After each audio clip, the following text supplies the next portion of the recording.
ये है हमारा मेन कैरेक्टर कुरितो, जो फुटपाथ पर दौड़ते हुए एक दुकान में घुसता है। वहां एक क्लर्क कंफर्म करता है कि उन्होंने उसकी प्री ऑर्डर्ड गेम की कॉपी संभाल कर रखी है। फिर वो उसे गेम बॉक्स दिखाता है, रीमेक, जिसका नाम है नाइट सेगा। ये एक फैंटेसी गेम है जिसमें इंसान और डेमंस के बीच की कहानी है। प्लेयर दो ऑप्शन में से चुन सकता है, या तो इंसानी हीरो लॉक बने या फिर डीमन किंग का बड़ा बेटा जेफर। वहां से गोल होता है दुनिया भर घूमना और मिशंस पूरी करना। आर्चिडो ये गेम का पुराना वर्जन पहले ही 10 बार खत्म कर चुका था, लेकिन अब नई वर्चुअल टेक्नोलॉजी के साथ तुम सोच सकते हो आगे क्या होने वाला है। घर पहुंचकर वो अपनी चेयर की तरफ बढ़ता है। सावधानी से वो छोटे से कार्ट्रिज को पैकेज से निकालता है। बैठकर वो वीआर हेलमेट को सिर पर एडजस्ट करता है। फिर वो कार्ट्रिज को कंसोल में डाल देता है ताकि इमर्शन शुरू हो जाए। बाहें क्रॉस करते हुए वो लंबी सेशन के लिए तैयार होता है। उसका इनिशियल प्लान है बस 8 घंटे खेलना, ज्यादा नहीं। नीली रोशनी उसके पूरे शरीर को घेर लेती है जैसे ही इमर्शन पूरा होता है। अचानक गेम में उसकी पहली नजर किसी अनजान जगह की छत पर पड़ती है। वो सोचता है क्या वो सच में गेम के अंदर है, क्योंकि वो किसी बेड पर नहीं जागा। फिर उसे एहसास होता है कि उसके चेहरे के फीचर्स भी अलग हैं। घबराकर उसे समझ आता है कि वो किसी और के शरीर में है। तभी दरवाजे से एक गहरी आवाज आती है, पूछती है अब तक सो रहा है क्या। एक और कमरे में आता है और उसे जल्दी करने को कहता है क्योंकि आज बहुत काम है। इम्प्रेस्ड होकर प्लेयर ग्राफिक्स की तारीफ करता है, लेकिन वो क्रीचर ग्राफिक्स का मतलब नहीं समझता। जल्दी ही उसे एहसास होता है कि वो कैरेक्टर्स से बात कर सकता है। वो क्रीचर खुद को करक कहता है और उससे नाम पूछता है। फिर उसे प्रिंस शूत्रा कहकर जल्दी आने को कहता है। तभी उसे पता चलता है कि वो चुत्रा इग्नास यानी डीमन किंग का 9वां बेटा बन गया है। वो हाथ हिलाकर स्टेटस विंडो खोलने की कोशिश करता है। तुरंत हवा में एक स्क्रीन दिखती है जिसमें कैरेक्टर की सारी इंफॉर्मेशन होती है। प्रिंस एट्रीब्यूट्स देखता है और नोट करता है कि इतने ऊंचे रैंक के लिए स्टैट्स काफी लो हैं। स्किल्स चेक करते वक्त उसे 2 नए ऑप्शंस दिखते हैं जो पुराने गेम में नहीं थे। इंट्रिग्ड होकर वो सोचता है कि ये प्रोटैगनिस्ट सेटिंग एडजस्टमेंट स्किल क्या है। तभी कारक फिर से दरवाजे से आवाज देता है, जल्दी बाहर आ। बिना बहस किए वो बाहर निकलता है। बाहर का सीन देखकर वो दंग रह जाता है। एक छोटा सा ऑक आर्मी कैंप में तैयार खड़ा है। वो पूछता है ये वॉर वाला माहौल क्यों है, तो गार्ड कहता है बकवास बंद कर। फिर बताता है कि उनका मिशन है स्कारलेट लाइटनिंग बास्टर्ड्स को खत्म करना। आर्मी जोर से चिल्लाती है और वो लड़का सोच में पड़ जाता है क्योंकि कोई ट्यूटोरियल नहीं दिख रहा। दरअसल उस वक्त स्कारलेट लाइटनिंग और ट्राइब ने रिबेलियन शुरू किया था। शुत्रा को 7वें प्रिंस और 8वीं प्रिंसेस के साथ मिलकर इस कॉन्फ्लिक्ट को संभालना था। वो परेशान होता है कि सिर्फ 10 लोग क्यों जा रहे हैं, तो कारक बताता है ये बस पेट्रोल है। गार्ड को प्रिंस का व्यवहार अजीब लगता है क्योंकि वो चुपचाप रहता है। फिर वो जेस्चर से होलोग्राफिक इंटरफेस खोलता है। एक मिनी मैप सामने आ जाता है। वो उसे ऑन रखता है ताकि रास्ता समझ सके। मैप में उसे एक सीक्रेट पाथ दिखता है और वो सोचता है शायद ये कोई हिडन इवेंट है। कारक शिकायत करता है कि मेन रास्ता बहुत लंबा है। तब प्रिंस आगे बढ़कर कहता है कि उसे एक शॉर्टकट पता है। ग्रुप उस पर भरोसा करके जंगल के रास्ते चल पड़ता है। घने पेड़ों के बीच से गुजरते हुए वो एक स्टीप पत्थरीले स्लोप पर पहुंचते हैं। चढ़ाई से वो थक जाता है, पसीने से भीग जाता है। आखिर में वो एक क्लियरिंग में पहुंचते हैं जहां बीच में एक बड़ा पत्थर का गेट होता है। एक और सी पूछता है, प्रिंस ये जगह कैसे मिली आपको, क्या आप मैजे हैं। थका हुआ लड़का समझता है कि लेवल 1 कैरेक्टर की ताकत कितनी कमजोर होती है। सवाल को इग्नोर करते हुए वो कहता है देखो गेट खुल सकता है क्या। अचानक उसके शरीर के चारों ओर एक तेज गोल्डन ऑरा फैल जाता है। वो हैरान रह जाता है। सिस्टम बताता है कि कैरेक्टर लेवल अप कर गया। उसे यकीन नहीं होता कि सिर्फ चलने से एक्सपी मिल गया। अब उसके स्टैट्स बढ़ चुके हैं और 2 नए स्किल पॉइंट्स भी मिले हैं। वो कुछ देर सोच में पड़ जाता है। तभी ऑर्क्स उसे बुलाते हैं गेट खोलने में मदद के लिए। वो उनके साथ जुड़ जाता है, थोड़ा कॉन्फिडेंट महसूस करते हुए। गेट खुलता है और अंदर एक अंधेरी मिस्टीरियस केव दिखाई देती है। कारक कहता है शायद ये ड्वार्फ्स ने बनाई होगी, लेकिन शूत्रा को इसके बारे में कुछ पता नहीं। अंदर उन्हें एक खजाने से भरा कमरा मिलता है, हथियार, चेस्ट, सब कुछ। ऑर्क्स खुशी से चिल्लाते हैं कि ड्वार्फ्स सब छोड़ गए। प्रिंस हाथ बांधे चुपचाप देखता रहता है। जब वो स्ट्रॉन्गेस्ट वेपन उठाने की कोशिश करता है, सिस्टम कहता है उसका लेवल बहुत कम है। वो सोचता है बाद में इस्तेमाल के लिए इन्हें इन्वेंट्री में रख लेता है। बस सोचने और छूने भर से आइटम स्टोर हो जाता है। इन्वेंट्री सिस्टम काफी आसान है। मिनी मैप पर वो देखता है कई रेड डॉट्स उनकी तरफ बढ़ रहे हैं। घबराकर वो चिल्लाता है सब पीछे हटो। एक लाल एनर्जी उनके बीच पड़ती है और जोरदार धमाके से फट जाती है। ऑर्क्स हवा में उछल जाते हैं, धूल छंटती है और सामने स्कारलेट लाइटनिंग ट्राइब का जनरल नजर आता है। वो कहता है कि उसे पता था वो लोग यहीं से आएंगे। वो अपनी आर्मी को हमला करने का आदेश देता है। लाल योद्धा पूरी ताकत से हमला करते हैं और लड़ाई जल्द ही मैसेकर में बदल जाती है। शुत्रा के साथी एक एक करके गिरने लगते हैं। वो डिसाइड करता है कि वो भी लड़कर किल्स चुरा लेगा ताकि एक्सपी मिले। वो दौड़ता है, छलांग लगाता जाता है और पूरी ताकत से वार करता है, लेकिन तलवार टूट जाती है। लाल योद्धा धीरे धीरे सिर घुमाता है और ग्लोइंग आंखों से उसे देखता है। डर के मारे शुत्रा भागता है, लेकिन एक पत्थर से ठोकर खाकर गिर जाता है। वो घिसटते हुए पीछे हटता है। सिस्टम दिखा रहा होता है कि उसकी हेल्थ क्रिटिकल है। दुश्मन करीब आता है और वार करने वाला होता है। आंखें बंद करके शुत्रा चीखता है, तभी कारक बीच में कूदता है और वार रोक देता है। वो चिल्लाता है, प्रिंस भागो अभी। दोनों के बीच जबरदस्त लड़ाई शुरू हो जाती है। शुत्रा कांपते हुए खुद से कहता है, ये बस गेम है, बस गेम। लेकिन सब कुछ बहुत हकीकत जैसा लग रहा है। वो गेम रोकने की कोशिश करता है, मेन्यू खोलने की, लेकिन कोई विंडो नहीं आती। लॉग आउट का भी कोई ऑप्शन नहीं है। उसे शक होने लगता है शायद वो गेम में फंस गया है। दूर उसके आखिरी साथी ऑर्किस भी मारे जाते हैं। दुश्मन जनरल एक विशाल एनर्जी चार्ज करता है और उसे सीधे शुत्रा पर छोड़ देता है। वो सोचता है मैं यहाँ मर नहीं सकता, लेकिन ब्लास्ट सीधे उसके सीने में लगती है और वो उछलकर गिर जाता है। सांसें टूट रही हैं, आंखों के आगे अंधेरा छा जाता है। जनरल धीरे धीरे उसकी तरफ पड़ता है और स्क्रीन पर दिखता है HP 0, यानी वो मर गया। अब वो खुद को एक काली खाली जगह में पाता है। डर और कंफ्यूजन में सोचता है क्या वो सच में मर गया। तभी बीच में एक तेज गोल्डन लाइट चमकती है। एक रहस्यमयी आवाज कहती है, तुम एक चुने हुए अस्तित्व हो, जीत हासिल करो। फिर एक एथेरियल औरत प्रकट होती है, कहती है, कब्जा करो और फिर राज करो। लड़का उस चमकदार रोशनी और मिली हुई ऑर्डर्स देखकर सन्न रह जाता है। वो रोशनी और तेज हो जाती है, पूरे प्रिंस के शरीर को घेर लेती है। गुफा के अंदर वक्त पीछे घूमता है, वहीं जहां लाल ऑर्क्स के साथ लड़ाई शुरू हुई थी। फिर से दुश्मन की फौज उसके साथियों का बेरहमी से कत्ल करने लगती है। दूर से जनरल अपनी सेना के साथ ये मंजर देखता है। वो हंसकर कहता है कि ये मूर्ख लोग कम संख्या में होकर भी लड़ रहे हैं। फिर वो अपने सैनिकों को आदेश देता है कि जल्दी सबको खत्म कर दो। उसी वक्त उसे एक अजीब सी रोशनी दिखती है और वो सोचता है क्या ये अवेकनिंग है। उसकी आंखों के सामने प्रिंस फिर से प्रकट होता है, सुनहरी रोशनी में लिपटा हुआ। सिस्टम नोटिफिकेशन आता है, टेलीकिनेसिस स्किल एक्वायर्ड। लड़के को समझ नहीं आता कि उसने ये स्किल अचानक कैसे सीख ली। उसके स्टाटस में नई जानकारी दिखती है, अब उसके पास नाइट ऑफ कॉन्क्वेस्ट सब क्लास है। दुश्मन जनरल गुस्से में आकर अपनी सेना को तुरंत उसे मारने का आदेश देता है। कैरक जो अभी भी जिंदा है, प्रिंस की तरफ डिसबिलीव से देखता है। बाकी बचे कुछ साथी भी इकट्ठे होकर चिल्लाते हैं कि उसे चोट नहीं लगनी चाहिए। वो सब एक प्रोटेक्टिव सर्कल बनाते हैं प्रिंस की हिफाजत के लिए। प्रिंस अपने हाथ में टूटी हुई डैगर को देखता है और स्टेटस चेक करता है। ये सब क्लास ओरिजिनल गेम के किसी भी ऑप्शन में नहीं था, जिससे वो और क्यूरियस हो जाता है। अचानक उस हथियार से सुनहरी एनर्जी निकलने लगती है और वो रोशनी की तलवार में बदल जाती है। जादुई मंत्र उसके दिमाग में गूंजते हैं, जैसे वो उन्हें हमेशा से जानता हो। पावर ऑफ कॉन्क्वेस्ट जाग चुकी है, राजा की असली शक्ति। वो अपने साथियों के ऊपर से छलांग लगाकर एक एनर्जी वेव छोड़ता है जो सबको हिट करती है। उस स्किल का असर उनके शरीर को मजबूत बना देता है।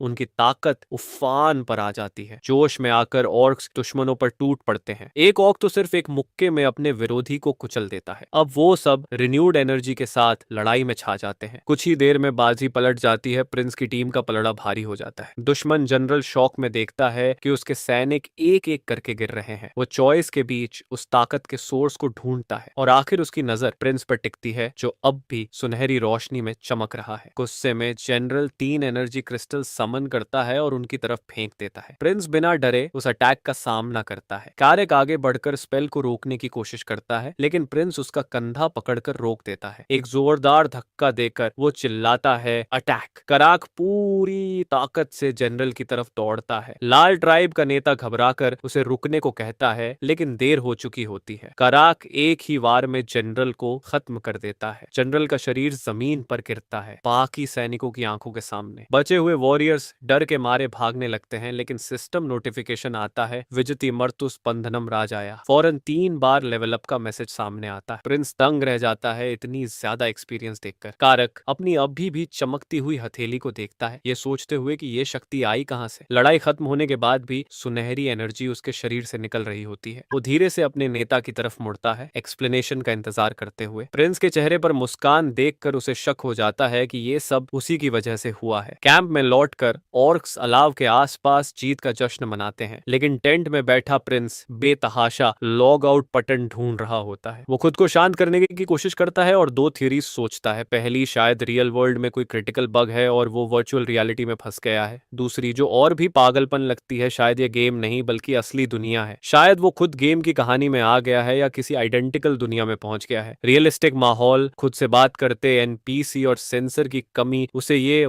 मानने पर मजबूर करती है। सोचकर ही वो कांप जाता है कि अगर वो यहाँ सच में मर गया तो क्या होगा। वो खुद को याद दिलाता है कि वो एक प्रिविलेज्ड प्रिंस है और उसे शांत रहना चाहिए। फिर वो कैरक को बुलाता है जो टेंशन में अंदर आता है। बाहर गार्ड पूछता है कि प्रिंस ट्रेनिंग ड्यूल क्यों चाहता है। प्रिंस बताता है कि उसे अपने प्रोटेक्टर की लेवल जाननी है ताकि खुद को तैयार कर सके। वो ट्रेनिंग तलवार उठाता है और स्टांस लेता है। कैरक कहता है कि फिक्र मत करो, वो धीरे से लड़ेगा, लेकिन प्रिंस उसे डांट देता है, रॉयल्टी से ऐसे बात मत करो। वो असली लड़ाई की मांग करता है और पहला वार करता है। कैरक हथियार उठाकर वार को ब्लॉक करता है। प्रिंस का अटैक बेअसर रहता है। उसके कई हमले लगातार लगते हैं लेकिन कोई असर नहीं। यहाँ तक कि एक बड़ा पत्थर भी करक से टकराता है लेकिन उसे दर्द नहीं होता। एक ही वार में करक उसे हवा में उड़ा देता है। लड़का घुटनों पर गिरता है। करक चिंतित होकर पूछता है कि वो ठीक तो है ना, और खुद को डांटता है कि उसने ज्यादा ताकत लगा दी। तभी सिस्टम नोटिफिकेशन आता है, बेसिक स्वॉर्ड्समैनशिप एक्वायर्ड। लड़का हैरान होता है, मैंने तलवार चलाना कब सीखा। अचानक एक याद चमकती है, जैसे उसे समझ आ गया हो कि ये दुनिया कैसे काम करती है। जैसे टेलीकिनेसिस में हुआ था वैसे ही अब उसे एहसास होता है कि वो सीधे चोट खाकर स्किल्स सीख सकता है। गार्ड कहता है कि अब ट्रेनिंग खत्म कर दें, लेकिन प्रिंस साफ मना कर देता है। वो उठता है, पैर जमीन पर जमाता है और मुस्कुराकर कहता है, ये तो बस शुरुआत है। शुत्रा आगे बढ़ता है, तलवार लहराते हुए। उसकी तलवार कारक की तलवार से टकराती है और स्पार्क्स उड़ते हैं। कारक हैरान रह जाता है, अब उसके मूव्स ज्यादा सटीक लग रहे हैं। वो सोचता है, पहले इतना क्लमजी कैसे था ये लड़का। दोनों के हथियारों की टक्कर की आवाज पूरे मैदान में गूंजती है। लड़का नीचे झुककर स्लाइड करता है, अपनी नजर सिर्फ अपने विरोधी पर टिकाए हुए। वो हंसकर पूछता है, अब तो बुरा नहीं लग रहा ना मेरा परफॉर्मेंस। वो फिर पूछता है, करक का लेवल क्या है। करक कहता है, आखिरी बार चेक किया था 21। शुत्रा धीरे से नंबर दोहराता है और सोच में पड़ जाता है। उसकी खुद की लेवल 7 है, लेकिन उसे भरोसा है कि वो जल्दी पकड़ ले। इस दुनिया के बाकी लोगों को अपने लेवल देखने के लिए अप्रेजल स्पेल चाहिए, लेकिन उसके पास सीधा स्थिति देखने और पॉइंट्स बढ़ाने का फायदा है। लड़ाई में वो फिर से झपटता है, तलवार ऊपर उठाए हुए। हवा में छलांग लगाकर वो एक सटीक वार की तैयारी करता है। उसके दिमाग में आता है, मुझे बस स्ट्रॉन्ग बनना है, लेकिन वो खुद को रोकता है, नहीं, मुझे उनसे तेज इवॉल्व करना है। ये कहानी है नाइट सागा के डेमोनिक आर्क की। कहानी बताती है जेफर की जर्नी, कैसे वो अपने भाइयों को पछाड़कर डीमन किंग बनता है। आखिर में साल 517 में वो अपने सारे भाई बहनों को मारकर ताज हासिल करता है। मतलब शुत्रा को भी मारा जाएगा, लेकिन अभी साल है 512, यानी वक्त है। अब उसका गोल बनता है अपने भविष्य को बदलना, और सबसे असरदार तरीका है जेफर से ज्यादा ताकतवर बनना। तभी करक आता है और पूछता है वो क्या कर रहा है। प्रिंस सोच में पड़ जाता है कि क्या कुछ हुआ है। करक बताता है कि आज एक इम्पोर्टेंट मीटिंग है जिससे वो पूरी तरह भूल चुका था। वो दोनों कैंप में पहुंचते हैं जो लकड़ी की बाट से घिरा है। टेबल पर बैठकर वो हिचकिचाते हुए हंस देता है। सामने बैठे दो लोग हैरान होते हैं कि वो आज जल्दी आ गया। 7वां प्रिंस क्रिस मूनलाइट कहता है, इतना फॉर्मल मत बनो, हम भाई हैं। 8वीं प्रिंसेस केटलिन मूनलाइट कहती है, पहली मुलाकात है, फॉर्मल होना ठीक है। क्रिस कहता है कि वो उन्हें नाम से बुलाए और लड़का ऑकवर्डली मान जाता है। ये दोनों एलेन मूनलाइट के बच्चे हैं, चौथी रानी और लायन थ्रोप्स की लीडर, जो गेम में भी बड़ी समस्या है। मासेकर से 1 साल पहले एक बड़ा इवेंट उनकी किस्मत बदल देता है। जेफर और दूसरे भाई बहन दोनों को मार देते हैं। ये ट्रेजेडी जुड़ी है केटलिन की गुप्त पैदाइश से। सच ये है कि वो इलेजिटिमेट चाइल्ड है। केटलिन उसे डांटती है कि उसने प्लान फॉलो किए बिना लड़ाई क्यों की, और वो सफाई देता है, मुझे उम्मीद नहीं थी कि दुश्मन सामने आ जाएगा। प्रिंसेस उसे चेक करने आती है, ये पक्का करने के लिए कि वो ठीक है या नहीं। वो उसके पास आकर उसके जख्म देखने लगती है, जिससे वो थोड़ा सरप्राइज्ड हो जाता है। उसकी बहन उसे समझाती है कि जरा ध्यान रखा कर, तू हम सब में सबसे कमजोर है। शुत्रा माफी मांगता है। प्रिंस को थोड़ा अजीब लगता है कि डीमन किंग के बच्चे इतने केयरिंग क्यों हैं। क्रिस भी उसे चेतावनी देता है कि अगर उसने फिर से कोई खतरनाक हरकत की तो उसे अच्छी खासी डांट पड़ेगी। लड़का सोचता है कि शायद उसके भाई बहन अंदर से इतने बुरे नहीं हैं। शुत्रा इग्नास ये सब सोचते हुए थोड़ा खो जाता है। उसे याद आता है कि लायन थ्रो में बहुत से ऑरा यूजर्स हैं, और वो सोचता है कि क्या वो भी ये टेक्निक सीख सकता है जैसे बाकी स्किल्स सीखी थी। वो अपने भाई की तरफ मुड़कर कहता है कि उसे एक छोटी सी रिक्वेस्ट करनी है। कॉन्फिडेंट स्माइल के साथ वो क्रिस से कहता है, मुझे एक बार जोर से मारो। दोनों भाई बहन शौक में उसे देखते रह जाते हैं, समझ नहीं पाते कि उसने क्या कहा। फिर सीन बदलता है ब्राइट कैंप से एक डार्क जगह पर। लाल आसमान के नीचे काले पहाड़ फैले हैं। युद्ध के बीच डीमन जनरल पांडल एक दुश्मन को मुक्के से उड़ा देता है। मैदान में केओस फैला है। ऑक्स लाल चमड़ी वाले डीमंस की आर्मी से लड़ रहे हैं। पांडल घूमकर एक साथ कई दुश्मनों पर हमला करता है। 2 डीमंस ग्लोइंग आंखों वाले उस जनरल पर टूट पड़ते हैं। पांडल एक और को इतनी जोर से मारता है कि वो हवा में उड़ जाता है, लेकिन तभी एक दुश्मन उसकी बाह में तलवार घोंप देता है। जनरल गुस्से में आ जाता है। अटैकर डर के मारे पीछे हटता है। पांडल जमीन पर जोर से प्रहार करता है जिससे शॉकवेव निकलती है और सब उड़ जाते हैं। वो चिल्लाता है, किसी को मत छोड़ो, जो सबसे ज्यादा दुश्मन मारेगा उसे इनाम मिलेगा। ऑग आर्मी फिर जोश में हमला करती है। पहाड़ों के बीच लगातार एक्सप्लोजन्स गूंजने लगते हैं। अब शट खुद को एक अंधेरे खाली स्पेस में पाता है। उसे समझ नहीं आता कि वो यहाँ कैसे आया। तभी सुनहरी रोशनी में एक लंबे सफेद बालों वाली औरत दिखती है। उसकी निगाहें बहुत रहस्यमयी हैं। प्रिंस मुड़ता है तो दो काले साए बनते हुए दिखते हैं। वो सोचता है कि ये कौन है, क्योंकि उसे याद नहीं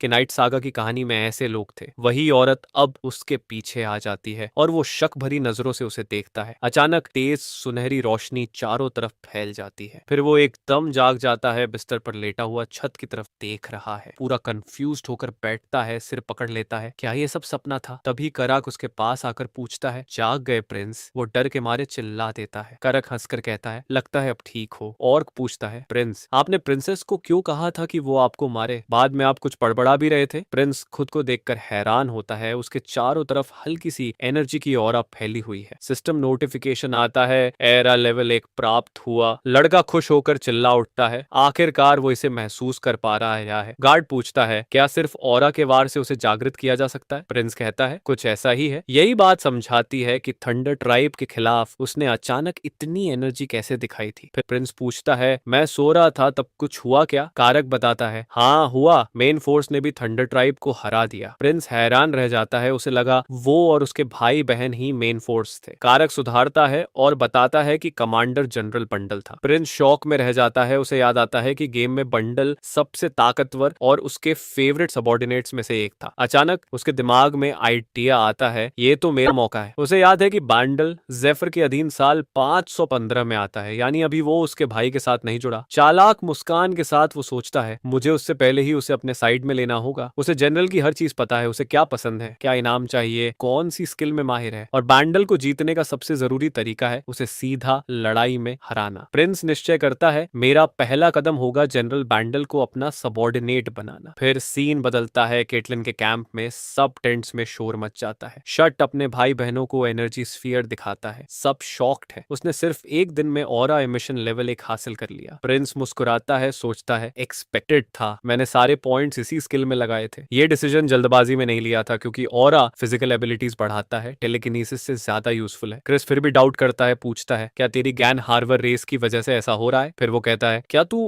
अंडरग्राउंड मैप बना सकता है? प्रिंस थोड़ा कंफ्यूज्ड होकर कहता है, नहीं, पर मेरे पास मिनी मैप है, पेन पेपर दो, मैं खींच देता हूँ। बाहर कैंप में सब यूजुअल एक्टिविटी चल रही है। मैप देखकर क्रिस खुश होकर उसे जीनियस बोलता है और गले लगा लेता है। कैटलिन बताती है कि अब जब दुश्मन हार चुके हैं तो वो अंडरग्राउंड टनल यूज कर सकते हैं, जिनके बारे में बाकी ट्राइब्स को पता नहीं। क्रिस फिर अपने भाई से कहता है कि अब उसके लिए एक और मिशन है। सीन फिर बदलता है। हरे पहाड़ों वाला इलाका, साफ आसमान। प्रिंस एक पेट्रोल ऑफ ऑनर्स को लेकर जंगल से गुजर रहा है। वो सोचता है, फिर से स्कूटिंग मिशन? एक सोल्जर कहता है, रीइंफोर्समेंट्स आना अच्छा लगा। दूसरा बोलता है, हाँ, हमारी मेहनत का नतीजा है। अचानक रास्ते में दो हुडेड फिगर्स खड़े मिलते हैं। प्रिंस पहचान लेता है, ये उसकी बहन केटलिन और उसकी साथी है। वो पूछता है, तुम डिस्गाइज क्यों हो? प्रिंसेस इशारे से उसे चुप कराती है। केटलिन बताती है कि वो उसे सीक्रेटली फॉलो कर रही थी, ताकि अगर कुछ गलत हुआ तो वो बचा सके। वो कहती है कि वो तभी दखल देगी जब सच में खतरा होगा, ताकि अचीवमेंट उसी को मिले। दूसरी हुडेड फिगर खुद को सारा बताती है प्रिंसेस की सहायक। प्रिंस उसे ग्रीट करता है। केटलिन कहती है, हम साथ रहेंगे, तू बस मिशन पर ध्यान दे। वो मान जाता है। ग्रुप पहाड़ों में एक ठंडी डार्क केव के एंट्रेंस तक पहुंचता है। सब सिंगल लाइन में अंदर बढ़ते हैं। एक और पूछता है, वो ये केव्स खाली क्यों हैं? शायद ड्वार्फ सब वैल्यूएबल चीजें ले गए। प्रिंस को पहले वाला ट्रेजर याद आता है और करक कहता है, शायद वो उन्हें वैल्यूएबल नहीं लगा। पेट्रोल अंधेरे में टॉर्चेस लेकर आगे बढ़ती है। करक कहता है, कुछ आवाज आ रही है। प्रिंस कंफर्म करता है, हाँ, मुझे भी सुनाई दे रही है। मिनी मैप पर कई मूविंग डॉट्स दिखते हैं, दुश्मन आ रहे हैं। प्रिंस इन्वेंट्री खोलता है, एक लाइट स्पेल पोशन निकालता है जो उसने ऐसे ही मौके के लिए रखी थी। वो गार्ड को कहता है, सिग्नल मिलते ही सब आंखें बंद करना। दोनों केव के एंट्रेंस पर पोजीशंस लेते हैं। अंदर से कई पेयर्स ऑफ रेड आइस चमकती हैं। स्टोन स्पाइडर्स, वो मॉन्स्टर्स होते हैं जिनका वेनम शरीर को पैरालाइज कर देता है। शट चिल्लाता है, सब आंखें बंद करो अभी। वो लाइट पोशन हवा में फेंकता है। वो फूटती है और तेज चमक फैल जाती है। पूरा केव रोशनी से नहा जाता है। क्रीचर्स दर्द से चीखने लगते हैं, पूरी तरह डिसोरिएंटेड हो जाते हैं। प्रिंस तुरंत आदेश देता है, अभी हमला करो। रोशनी में ये बेकार हो जाते हैं। ऑर्क्स पूरी फ्यूरी के साथ हमला करते हैं। वॉरियर्स तेज तलवारों से स्टोन स्पाइडर्स को काटते हैं। बाकी पेट्रोल भी एक्सेस लेकर उन्हें कुचल देती है। दूर खड़ा प्रिंस देखता है, उसके चारों ओर ऑरा चमक रही है। मिनी मैप दिखाता है कि ये क्रीचर्स हमेशा ग्रुप्स में होते हैं और हर ग्रुप का एक लीडर होता है। मैप पर एक बड़ा डॉट दिखता है बॉस। प्रिंस आदेश देता है, कारक मेरे साथ चलो, हम बॉस को मारेंगे। गार्ड सिर हिलाकर तैयार हो जाता है। दोनों मिलकर उस झुंड के बीच रास्ता बनाते हैं जबकि बाकी ऑर्क्स लड़ाई में जुटे रहते हैं। वे दोनों गुफा के अंदर और गहराई तक जाते हैं, मुख्य लड़ाई को पीछे छोड़ते हुए। आखिरकार दोनों एक विशाल कई आंखों वाले मकड़ी जैसे राक्षस को पाते हैं जो उस झुंड का नेता होता है। ऑर्क योद्धा गुस्से में झपटता है, अपनी कुल्हाड़ी ऊपर उठाकर उस दैत्य पर वार करता है। वार सीधा राक्षस के सिर पर लगता है, लेकिन ब्लेड टकराकर चमकते स्पार्क के साथ उछल जाती है। कोई नुकसान नहीं होता। कर्क हैरान रह जाता है कि उसका सबसे ताकतवर अटैक बेअसर रहा। कुल्हाड़ी मुश्किल से उस जीव के स्टील जैसे कवच पर खरोंच तक छोड़ पाई थी। प्रिंस निराश होता है। उसे याद आता है कि उसका हथियार उस खोल को भेद नहीं सकता। उसे पता है कि उस मकड़ी की कमजोरी फायर है, लेकिन उसने अब तक उस तरह की मैजिक में महारत नहीं पाई। तभी वो विशाल मकड़ी अपनी नजर ऑर्क पर डालती है, जो अचानक पीछे हट जाता है। वो राक्षस योद्धा के ऊपर झुककर जानलेवा वार करने की तैयारी करता है। युवा राजकुमार चिल्लाता है, कारक आग का इस्तेमाल करो। तो गार्ड घबराकर जवाब देता है, कहां से लाऊं आग? अचानक एक रहस्यमयी आवाज गूंजती है, शूतरा अपनी तलवार ऊपर उठाओ। राजकुमार की तलवार सुनहरी लपटों में जल उठती है। वो दंग रह जाता है। उसे यकीन नहीं होता कि वो सच में मैजिक इस्तेमाल कर रहा है। उसकी बहन कैटलीन सामने आती है और बताती है कि वही इस जादू की वजह है। फिर पूछती है, लड़ाई के लिए इतना काफी है ना? वो विशाल मकड़ी दांत निकाले उस पर झपटती है। जलती हुई तलवार के साथ शूतरा घूमता है और टकराने को तैयार हो जाता है। उसकी नजरें उस राक्षस की कई आंखों से भिड़ती हैं। मकड़ी का वार इतना ताकतवर होता है कि गुफा की जमीन हिलने लगती है और दरारें पड़ जाती हैं। शूतरा एक तेज छलांग लगाता है, वार से बचकर हवा में अपना हमला तैयार करता है। बर्निंग ब्लेड तलवार की जलती धार राक्षस को चीरते हुए निकलती है, पीछे आग की लकीर छोड़ते हुए। पूरा राक्षस आग में जल उठता है, एक जबरदस्त धाके के साथ फट जाता है। राजकुमार नीचे गिरते अंगारों को देखता है। मकड़ी का शरीर राख में बदल रहा होता है। उसके आसपास सुनहरी ऊर्जा की लहर उठती है। लेवल अप नोटिफिकेशंस चमकने लगते हैं। एक स्टेटस विंडो खुलती है। वो आखिरकार लेवल 9 पर पहुंच चुका है। केटलिन पास आती है और पूछती है कि उसके शरीर से ये अजीब रोशनी क्यों निकल रही थी। लड़का झूठ बोल देता है, ये तो मेरे ज्ञान हारा हेरिटेज की ब्लेसिंग है। फिर वो कहती है कि उसे इन जीवों के बारे में इतना सब कैसे पता। तो वो फिर बहाना बनाता है कि उसने किताबों में पढ़ा है। तभी करक अंदर की तरफ इशारा करता है। सब एक बड़े लोहे के दरवाजे के पास पहुंचते हैं जो पत्थर की दीवार में खुदा होता है। वो धीरे धीरे खुलता है और अंदर एक नया रास्ता दिखाई देता है। अंदर एक बड़ा हॉल होता है जहां मशालें जल रही होती हैं। शूतरा जमीन की तरफ देखता है। वहां एक विशाल ग्लोइंग मैजिक सर्कल बना होता है। वो पहचानता है कि ये सिटी पोर्टल है। कारक पूछता है, तुम्हें पता है ये क्या है? वो जवाब देता है, थोड़ा अंदाजा है। उसे याद आता है कि ये पैटर्न ड्वार्फ्स का है। खेल के एक मेमोरी में उसने ऐसे पोर्टल्स देखे थे, लेकिन कभी जेफर के रूप में नहीं। उसे याद आता है कि अगर पास वाले ऑर्ब में माना डाली जाए तो पोर्टल एक्टिवेट हो जाता है। वो केटलिन की तरफ मुड़कर कहता है, शायद ये पोर्टल है। केटलिन हैरान होती है, फिर कहती है, डिजाइन देखकर तो सही लग रहा है, चलो इंस्क्रिप्शंस देखते हैं, शायद पता चले ये कहाँ जाता है। टेरा दीवार पर लगी एक प्लाक की तरफ इशारा करती है। शट और उसकी बहन वहां जाते हैं। उस पर ड्वार्फ भाषा के अक्षर खुदे होते हैं। करक पूछता है, क्या तुम पढ़ सकती हो? केटलिन कहती है, नहीं, मुझे ड्वार्फ स्क्रिप्ट नहीं आती। अचानक शट खुद पढ़ने लगता है, किश्का माउंटेन्स पोर्टल नंबर 2। वो आगे पढ़ता है, ये पोर्टल नंबर 3 से जुड़ा हुआ है। वो सोच में पड़ जाता है, मैं ये पढ़ कैसे पा रहा हूँ? तभी सिस्टम नोटिफिकेशन आता है, डवर्वन लैंग्वेज स्किल एक्वायर्ड। वो हैरान रह जाता है। कैटलीन पूछती है, तुम्हें ये पढ़ना कब से आता है? वो नीचे का हिस्सा ट्रांसलेट करता है। पोर्टल को एक्टिवेट करने के लिए इसमें माना डालनी होगी। वो अपनी बहन से कहता है, तुम कोशिश करो। वो पूछती है, तुम क्यों नहीं करते? शट झूठ बोलता है, मैं अभी थोड़ा क्लमसी हूँ। केटलिन सिर हिलाती है और अपना हाथ स्टोन ऑर्ब पर रखती है। नीली रोशनी फैलने लगती है और पोर्टल एक्टिवेट हो जाता है। रोशनी के बीच से गिश्का माउंटेन्स का 3D नक्शा उभर आता है। नक्शे में उनका लोकेशन और पोर्टल नंबर 3 की जगह दिखती है। कैरक कहता है, ये तो बहुत बढ़िया है, हम पहाड़ों के पीछे से दुश्मनों पर अटैक कर सकते हैं। राजकुमारी कहती है कि अब बाकी बात कल करेंगे। कैंप में लौटने पर सब इस खोज से बेहद खुश होते हैं। क्रिस अपने भाई को गले लगाता है, कहता है, तू तो हमारे लिए वरदान निकला। वो उसे इनाम देने का वादा करता है। शूतरा मना करता है, पर क्रिस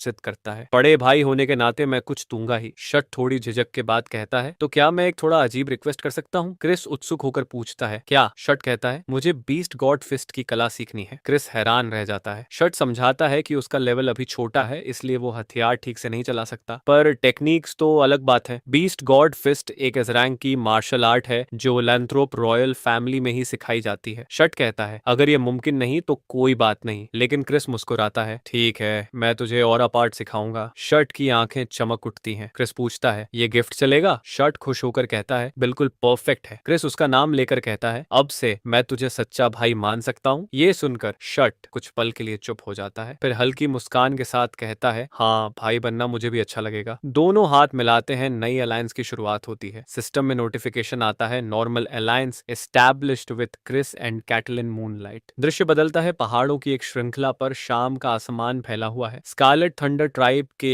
कैंप में हलचल जारी है। 2 गार्ड पहरे पर हैं और मजाक में कहते हैं वो बिना वजह इतनी दूर नहीं आए होंगे। फिर कैमरा दिखाता है एक शख्स मैजिक सर्कल पर घुटनों के बल बैठा है, वो है छठी राजकुमारी फेलिशिया डूमब्लेड। दूसरी तरफ शट अपने टेंट में बैठा सोच रहा है कि उसके बाकी स्टैट्स तो तेजी से बढ़ रहे हैं पर चरिज्मा हर लेवल पर सिर्फ एक ही बढ़ रहा है। उसे याद आता है कि गेम में अपीयरेंस और चरिज्मा अलग स्टैट्स थे, एक सुंदरता मापता था, दूसरा लोगों पर प्रभाव। वो सोचता है कोई बात नहीं, बाकी सब तो अच्छा चल रहा है। अब वो लेवल 10 के करीब है और जानता है कि वहां बड़ा अपग्रेड मिलेगा, जैसा नाइट सागा की कहानी में जेफर और लॉज को मिला था। उसी समय कराक अंदर आता है। सब तैयार है, चले? शट सिर हिलाता है और निकलने की तैयारी करता है। ऑर्क मुस्कुराकर कहता है मूड तो बड़ा अच्छा लग रहा है। शट हंसकर जवाब देता है कुछ खास नहीं। दोनों टेंट से बाहर निकलते हैं और देखते हैं कि पूरी ऑर्क आर्मी बाहर उनका इंतजार कर रही है। सारे सैनिक अपने लीडर के सामने लाइन में खड़े हैं, ऑर्डर मिलने का इंतजार करते हुए। शट आत्मविश्वास भरी मुस्कान के साथ आदेश देता है मार्च शुरू करो। सारी टीम नीले आसमान के नीचे पहाड़ों की तरफ बढ़ने लगती है। उनका सफर उन्हें वापस उस पत्थरीली गुफा के दरवाजे तक ले जाता है जहां वो पहले भी गए थे। अंदर कई ऑर्क्स और लाइकन्स मिलकर बची हुई मकड़ियों से लड़ रहे होते हैं। सेना आगे बढ़ती है और सुरंग के आखिर में बने बड़े लोहे के दरवाजे तक पहुंचने का रास्ता साफ करती है। शुद्रा की टीम आखिरकार उस पोर्टल हॉल तक पहुंचती है जहां बाकी लोग पहले से इंतजार कर रहे होते हैं। बड़ा प्रिंस पूछता है कि लाइकन मैजेस की जांच पूरी हुई या नहीं। एक मैच जिसकी शक्ल थोड़ा भेड़िए जैसी होती है बताता है कि पोर्टल गिश का माउंटेन्स में एस्का रिवर से जुड़ा है। वो ये भी कहता है कि ड्वार्फ्स का बनाया हुआ स्ट्रक्चर उम्मीद के मुताबिक बहुत मजबूत है। क्रिस ये सुनकर मुस्कुराता है और ऑर्डर देता है सब तैयार हो जाओ, निकलते हैं। दोनों मैज अपने हाथ ऑर्ब के ऊपर रखते हैं और ऊर्जा को उसमें चैनल करते हैं। पत्थर का गोला तेज नीली रोशनी में चमक उठता है। फिर कमरे के बीच में एक बड़ा अंडाकार पोर्टल खुलता है जिसके पार एक पत्थरेला इलाका दिखाई देता है। कारक और उसका प्रिंस उस नजारे को देखकर हैरान रह जाते हैं। शट को यकीन नहीं होता कि वो सच में एक वर्किंग पोर्टल देख रहा है। उसकी बहन कैटलीन कहती है क्या देख रहे हो, जल्दी चलो अंदर जाओ, चले जाओ। शट दौड़ता हुआ ग्रुप में शामिल हो जाता है, उत्सुकता से यह देखने के लिए कि आगे क्या है। जैसे ही वे पोर्टल से गुजरते हैं पूरी टीम एक नए इलाके में पहुंचती है। चारों ओर लाल रंग की चट्टानें फैली होती हैं। शट चारों तरफ देखता है और पूरी तरह से कंफ्यूज हो जाता है। एक ऊंची चट्टान से वे नीचे घाटी में एक विशाल दुश्मन कैंप देखते हैं। क्रिस संतुष्ट से कहता है जैसा सोचा था यही उनका मेन कैंप है। वो अंदाजा लगाता है कि वहां लगभग 5000 सैनिक हैं और प्लान बताता है कि पीछे से हमला करके पहले उनके सप्लाईज खत्म किए जाएंगे। प्लान ये है जनरल पैंडल सामने से ध्यान भटकाएगा जबकि इन्फिल्ट्रेशन यूनिट्स अंदर घुसकर उनके फूड डेपोस जलाएंगी। तभी एक हुड पहने साथी कहता है कुछ गड़बड़ लग रही है, उनकी मूवमेंट ठीक नहीं लगती। पास से देखने पर पता चलता है कि कैंप में पर्याप्त सैनिक नहीं है, शायद पहले से कोई लड़ाई चल रही है। दूर से एक आवाज सुनाई देती है। कैरेक कहता है लगता है कहीं दूर लड़ाई हो रही है। क्रिस शट से कहता है अपनी ऑरा आंखों में फोकस करो, साफ देख पाओगे। शट ध्यान लगाता है और अपनी ऊर्जा को विजन में डालता है। अब वो देख पाता है कि दूर 2 ग्रुप्स के बीच लड़ाई चल रही है। केटलिन पहचानती है कि ये ग्रुप थंडर ट्राइब है लेकिन दूसरा जनरल बंडल के लोग नहीं है। शट नोटिस करता है कि लड़ाई बहुत छोटी है, इतनी छोटी कि वो 2 आर्मियों की नहीं लगती। अपनी बड़ी हुई नजर से वो एक सफेद बालों वाली लड़की को देखता है जो अकेली कई दुश्मनों से लड़ रही है। वो उन पर बेहद जोश से वार कर रही होती है। ग्रुप में से कोई पूछता है क्या वो लोग डार्क एल्व्स हैं? केटलिन अपने भाई की तरफ देखती है जो कंफर्म करता है हाँ वो डार्क एल्व्स हैं और वो ड्रेक्स पर सवार हैं। क्रिस नीचे देखता है और कहता है दुश्मन भाग रहे हैं। सच में ट्राइब के वॉरियर्स तेजी से पीछे हट रहे होते हैं। लगता है उनका कमांडर हार चुका है। सब कंफ्यूज हैं कि लड़ाई इतनी अचानक कैसे खत्म हो गई। शट चुपचाप सोचता है कि डार्क एल्व्स यहाँ क्या कर रहे हैं। शाम को कैंप में सूरज ढल रहा होता है। तभी जनरल बंडल का होलोग्राफिक प्रोजेक्शन दिखाई देता है। वो कहता है सुना है तुम लोगों ने ड्वार्फ्स का पोर्टल ढूंढ लिया। वो प्रिंस की सेना की तारीफ करता है और पूछता है कि उन्हें पोर्टल के बारे में पता कैसे चला। क्रिस पूरा क्रेडिट शूत्रा को देता है लेकिन शूत कहता है बस किस्मत थी। बांडल कहता है कि इस बार 9वें प्रिंस एल्व्स को डीमन किंग्स कासल में ठीक से इनाम मिलेगा। क्रिस विषय बदलते हुए पूछता है कि थंडर ट्राइब के सामने जो छोटी झड़प हुई थी वो क्या थी। बैंडल बताता है कि शायद डार्क एल्व्स ने अपनी मर्जी से लड़ाई में हिस्सा लिया। क्रिस पूछता है क्या वो हमारे कासल से रीइंफोर्समेंट नहीं थे। बंडल जवाब देता है कि उनका मेन आर्मी से जुड़ने का प्लान फेल हो गया। फिर वो बताता है कि असली परेशानी कुछ और है। वो कहता है डार्क एल्व्स की इंडिपेंडेंट यूनिट की लीडर को स्कारलेट थंडर ट्राइब ने पकड़ लिया है। शट तुरंत पूछता है कौन है वो लीडर। बैंडल जवाब देता है कोई ऐसा जिसे तुम अच्छी तरह जानते हो। फिर बताता है वो है छठी राजकुमारी फेलिसिया डूमब्लेड। क्रिस और कैटलीन एकदम जड़ हो जाते हैं, पूरी तरह शौक में। फेलिसिया डूमब्लेड डार्क एल्व्स की तीसरी रानी सिल्विया डूमब्लेड की बेटी और 5वें प्रिंस की जुड़वाम बहन है। शट को याद आता है कि गेम में फेलिसिया चौथी राजकुमारी के गुट में थी, यानी हमेशा उसकी दुश्मन। अब उसका यहाँ होना यह सवाल खड़ा करता है कि कहीं वो किसी अपने फायदे के लिए तो दखल नहीं दे रही। क्रिस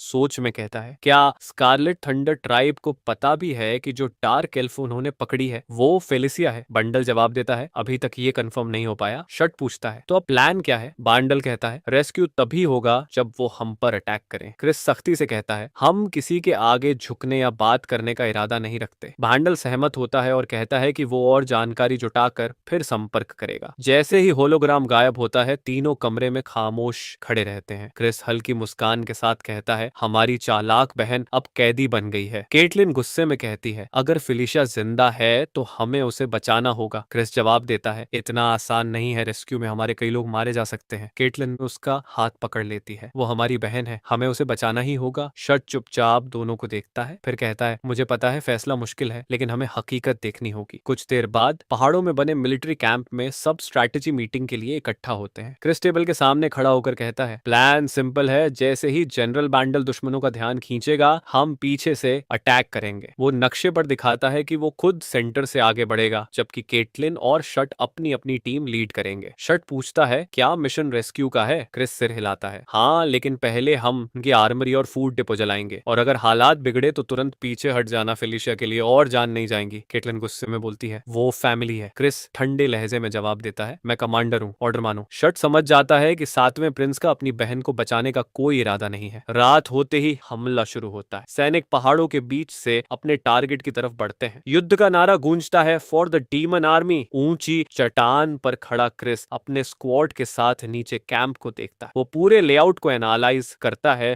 बीच में बड़ी आग जल रही है, चारों ओर तंबू और गार्ड्स पेट्रोल कर रहे हैं। वो सिग्नल का इंतजार करता है। अचानक जोरदार धमाके के साथ दुश्मन कैंप के मेन हिस्से पर विस्फोट होता है। प्लान का पहला फेज शुरू हो गया था। स्कारलेट थंडर ट्राइब के वॉरियर्स पूरी तरह अफरा तफरी में पड़ जाते हैं। अचानक हुए अटैक से कैंप में हड़कंप मच जाता है। जनरल बंडल ने अपनी पूरी आर्मी के साथ बफील्ड में फ्रंट से अटैक लीड किया। कमांडर ने जोर से चिल्लाकर अपने सोल्जर्स को आदेश दिया कि सारे दुश्मनों को खत्म करो। थोड़ी दूरी पर काय ने चूत्रा से पूछा कि वो अब तक मूव क्यों नहीं कर रहे, तो प्रिंस ने कहा wait for the signal. Battle के बीच में ऑक्स और डीमंस की जबरदस्त टक्कर चल रही थी। बैंडल की ट्रूप्स ने जोरदार हमला किया, दुश्मनों की डिफेंस तोड़ते हुए आगे बढ़ गए। अचानक हुए इस पावरफुल अटैक से ट्राइब का जनरल चौंक गया। उसने कुछ पल चुप रहकर दुश्मनों की ताकत का अंदाजा लगाया और फिर पीछे हटने का आदेश दे दिया। फायर के बीच उनकी ट्रूप्स पीछे हटने लगी। क्लिफ के ऊपर से लाइकन प्रिंस केओस को फैलते हुए देख रहा था, बिल्कुल वैसे ही जैसे उसने प्लान किया था। मौका देखकर क्रिस ने अपनी स्क्वाड की तरफ देखा और कहा प्रिपेयर टू एडवांस। उधर शुत्रा ने अपनी स्क्वाड से कंफर्म किया कि मिशन बिल्कुल प्लान के अनुसार एग्जीक्यूट करना है। सिग्नल मिलते ही क्रिस ने चार्ज लीड किया और पूरी टीम दुश्मन के कैंप की तरफ दौड़ पड़ी। अचानक हुए इस हमले से ट्राइब के गार्ड्स पूरी तरह ऑफ गार्ड पकड़े गए। लाइकन वॉरियर्स ने दुश्मनों पर छलांग लगाकर जोरदार हमला किया और रास्ता साफ करना शुरू किया। दौड़ते हुए केटलिन चिल्लाई क्रिस बी केयरफुल, और उसने जवाब दिया यू टू। प्रिंस ने होलोग्राफिक मैप देखा ताकि कैंप के अंदर का रास्ता समझ सके। उसने तुरंत डायरेक्शन बताया और स्क्वाड को लेफ्ट साइड के फूड डिपो की तरफ बढ़ने का आदेश दिया। कैरेक ने वॉरियर्स को कहा जो भी सामने आए उसे गिरा दो। क्लैश के बीच बैंडल का एक डीमन एक वार रोकता है और पलटकर दुश्मन को एक झटके में खत्म कर देता है। तभी कैरेक को एक नया खतरा महसूस होता है, लेकिन उसके वार करने से पहले शूत्रा ने एक डैगर फेंका जो सीधे टारगेट पर लगा। उसकी एक्यूरेसी से सब हैरान रह गए, ये उसकी नई सीखी हुई डैगर थ्रोइंग स्किल थी। कार्रैक ने पूछा, तूने ये कब सीखा? शुत्रा ने मुस्कुराकर कहा, कुछ खास नहीं, चलो आगे बढ़ो। जब वो फूड डिपो के पास पहुंचे तो एक वॉरियर ने पूछा, क्या इसे आग लगा दें? प्रिंस ने कहा, यस, प्लान के हिसाब से ही चलो। लेकिन तभी उसे एहसास हुआ कि फेलिसिया शायद अंदर फंसी हो सकती है और वो आग में मर जाएगी। उसने अपना फैसला बदला, पहले उसे ढूंढो। उसने होलोग्राफिक मैप एक्टिवेट किया ताकि फेलिसिया की एग्जैक्ट लोकेशन पता चले। सिस्टम ने एक ग्लोइंग पॉइंट दिखाया और उसने तुरंत कहा, कैरेक मेरे पीछे आओ। वो दौड़ता हुआ एक टेंट तक पहुंचा पर बिना झिझक अंदर घुस गया। अंदर उसने चारों ओर नजर दौड़ाई, तभी किसी ने उसका नाम पुकारा। उसने आवाज की दिशा में देखा, फेलिजा डूमब्लेड जमीन पर जंजीरों में बंधी थी, एक एनर्जी सर्कल के अंदर। वो उसकी तरफ बढ़ा और कहा, चुप रहो, अभी बात बाद में करेंगे, ये जगह सेफ नहीं है, हमें निकलना होगा। फेलिशिया बस उसे देखती रही जबकि वो उसकी जंजीरें तोड़ रहा था। उसे आजाद करते ही शुत्रा ने कहा, चलो क्रिस और केटलिन के साथ मिलना है। फेलिसिया ने पूछा, क्या वो दोनों भी आए हैं मुझे बचाने? शुत्रा ने कहा, हाँ, या क्या हमें नहीं आना चाहिए था? वो कुछ कह ही रही थी कि कार्रैक चिल्लाया, एनिमीज चारों तरफ से आ रहे हैं। शुत्रा ने तुरंत कहा, चलो मेरे पीछे आओ। फेलिशिया उसके साथ भागी और पूछ बैठी, तू कब से मुझे नाम से बुलाने लगा? शुत्रा ने कोई जवाब नहीं दिया, बस आगे भागता रहा। अचानक फेलिशिया को खतरे का एहसास हुआ। उसने चिल्लाया, पीछे देखो। शुत्रा पीछे मुड़ा ही था कि एक एनर्जी ब्लास्ट उसकी छाती पर लगी और वो जमीन पर गिर पड़ा। फेलिशिया ने उसका नाम चिल्लाया और चारों ओर आग फैल गई। दुश्मन उसके तरफ बढ़ा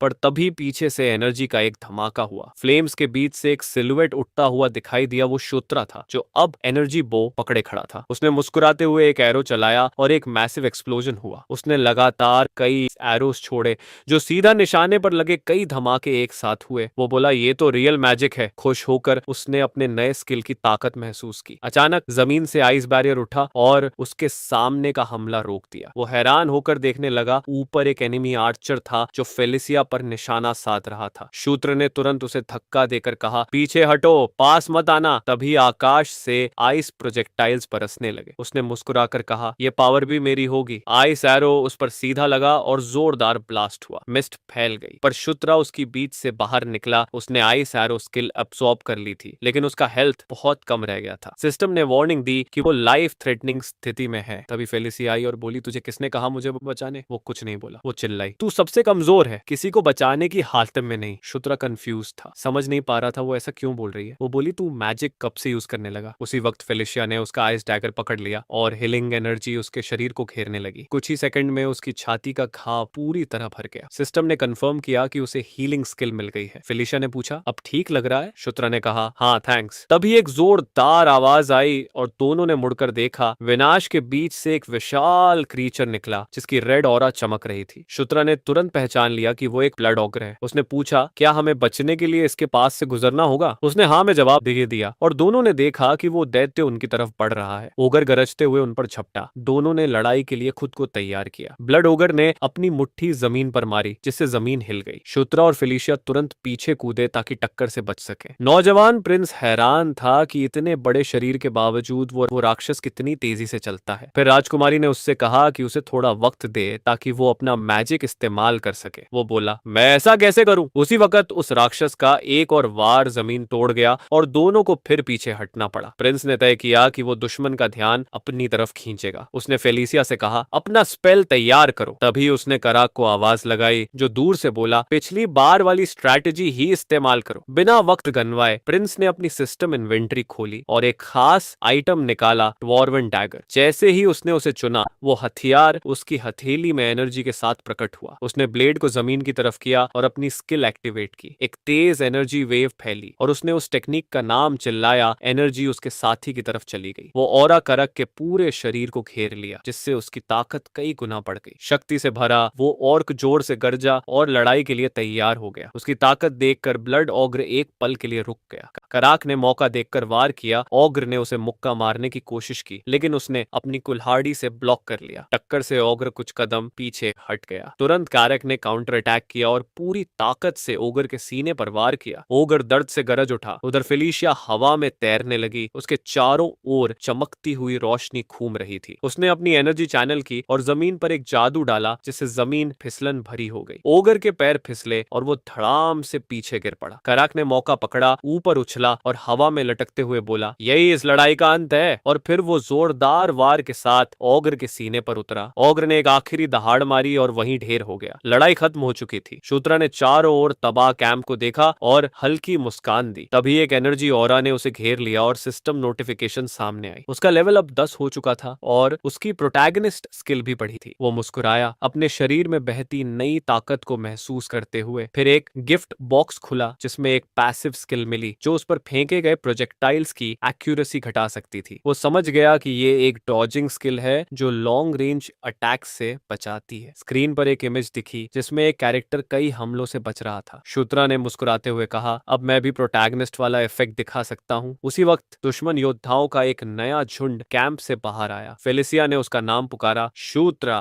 दुश्मन फिर से आ रहे हैं। बिना घबराए उसने अपनी मैजिक शक्ति छोड़ी। एक तेज हवा का झोंका निकलकर सीधे दुश्मनों से टकराया। हवा इतनी तेज थी कि शूद्रा को भी खुद को संभालना पड़ा। वो हैरान था, ये मैजिक जैसी लग रही थी पर पूरी तरह वही नहीं थी। तभी उसे एनर्जी बटरफ्लाईज नजर आई और समझ गया कि ये स्पिरिट पावर है। मतलब फेलिसिया एक स्पिरिट समनर थी। जैसे ही उसने ये देखा उसके दिमाग में एक नया आइडिया आया। वो मुस्कुराया और बोला, काश मुझे भी ऐसी पावर लगती। अचानक आसमान में एक तेज रोशनी फटी। सभी का ध्यान उतर गया। ऑर्क्स ऊपर देखने लगे। कराक बोला, ये रिट्रीट का सिग्नल है। शूद्रा हैरान हुआ, क्या कोई मुसीबत में है? वो तुरंत बोला, सभी सैनिक पीछे हटे, मैं कैटलीन के पास जा रहा हूँ। कारक ने कहा, मैं साथ चलता हूँ, पर शूद्रा ने मना किया, नहीं, इसके पीछे एक रीजन है, सब मेरी बात मानो। तभी फेलिसिया आगे आई और बोली, मैं तुम्हारे साथ चलूंगी। कारक चौंका। फेलिसिया ने कहा, मुझे एहसान का बोझ पसंद नहीं और उन दुश्मनों से मेरा हिसाब बाकी है। कारक ने आखिरकार हामी भरी और कहा, सावधान रहना प्रिंस। दोनों आगे बढ़े। फेलिसिया ने पूछा, क्या सच में कैटलीन के पास जाना जरूरी है? शूद्रा बोला, रिट्रीट का आदेश अजीब लग रहा है। फेलिसिया ने कहा, तुम अपनी बहन की बहुत चिंता करते हो। वो मुस्कुराया, परिवार की फिक्र तो होना ही चाहिए। तभी कैंप के बीच से लड़ाई की आवाजें आईं। वो उधर दौड़े और देखा कि केटलिन अकेली पूरी डीमन भीड़ से लड़ रही थी। वो नंगे हाथों से उन्हें पीछे धकेल रही थी। उसने एनर्जी स्फीयर्स छोड़ी जो फटी, पर डीमंस फिर से खड़े हो गए। केटलिन ने एक एनर्जी स्वॉर्ड समन की और एक तेज छलांग में सबको काट डाला। जब शूद्रा और फेलिसिया पहुंचे, डीमन जमीन पर पड़े थे। फेलिसिया बोली, जैसा मैंने सोचा था, और शूद्रा ने राहत की सांस ली। केटलिन ने अपने भाई को देखा और पूछा, तुम पीछे क्यों हटे? शूद्रा ने कहा, तुम्हारी मदद करने आया हूँ। तभी केटलिन की नजर फेलिसिया पर पड़ी। वो खुशी से दौड़ी और उसे गले लगा लिया। फेलिसिया मुस्कुराई, सब ठीक है, तुम बेवजह चिंता करती हो। शूद्रा ने महसूस किया कि दोनों बहुत करीब हैं। तभी उसकी विजन में एक मैप खुला। दुश्मन सैनिक आगे बढ़ रहे थे। केटलिन ने बोला, हमें पीछे हटना होगा और तुम लीड करो। दूसरी तरफ कारक के ऑर्क्स एक बड़े टेलीपोर्टेशन पोर्टल के पास इंतजार कर रहे थे। कुछ देर बाद शूद्रा,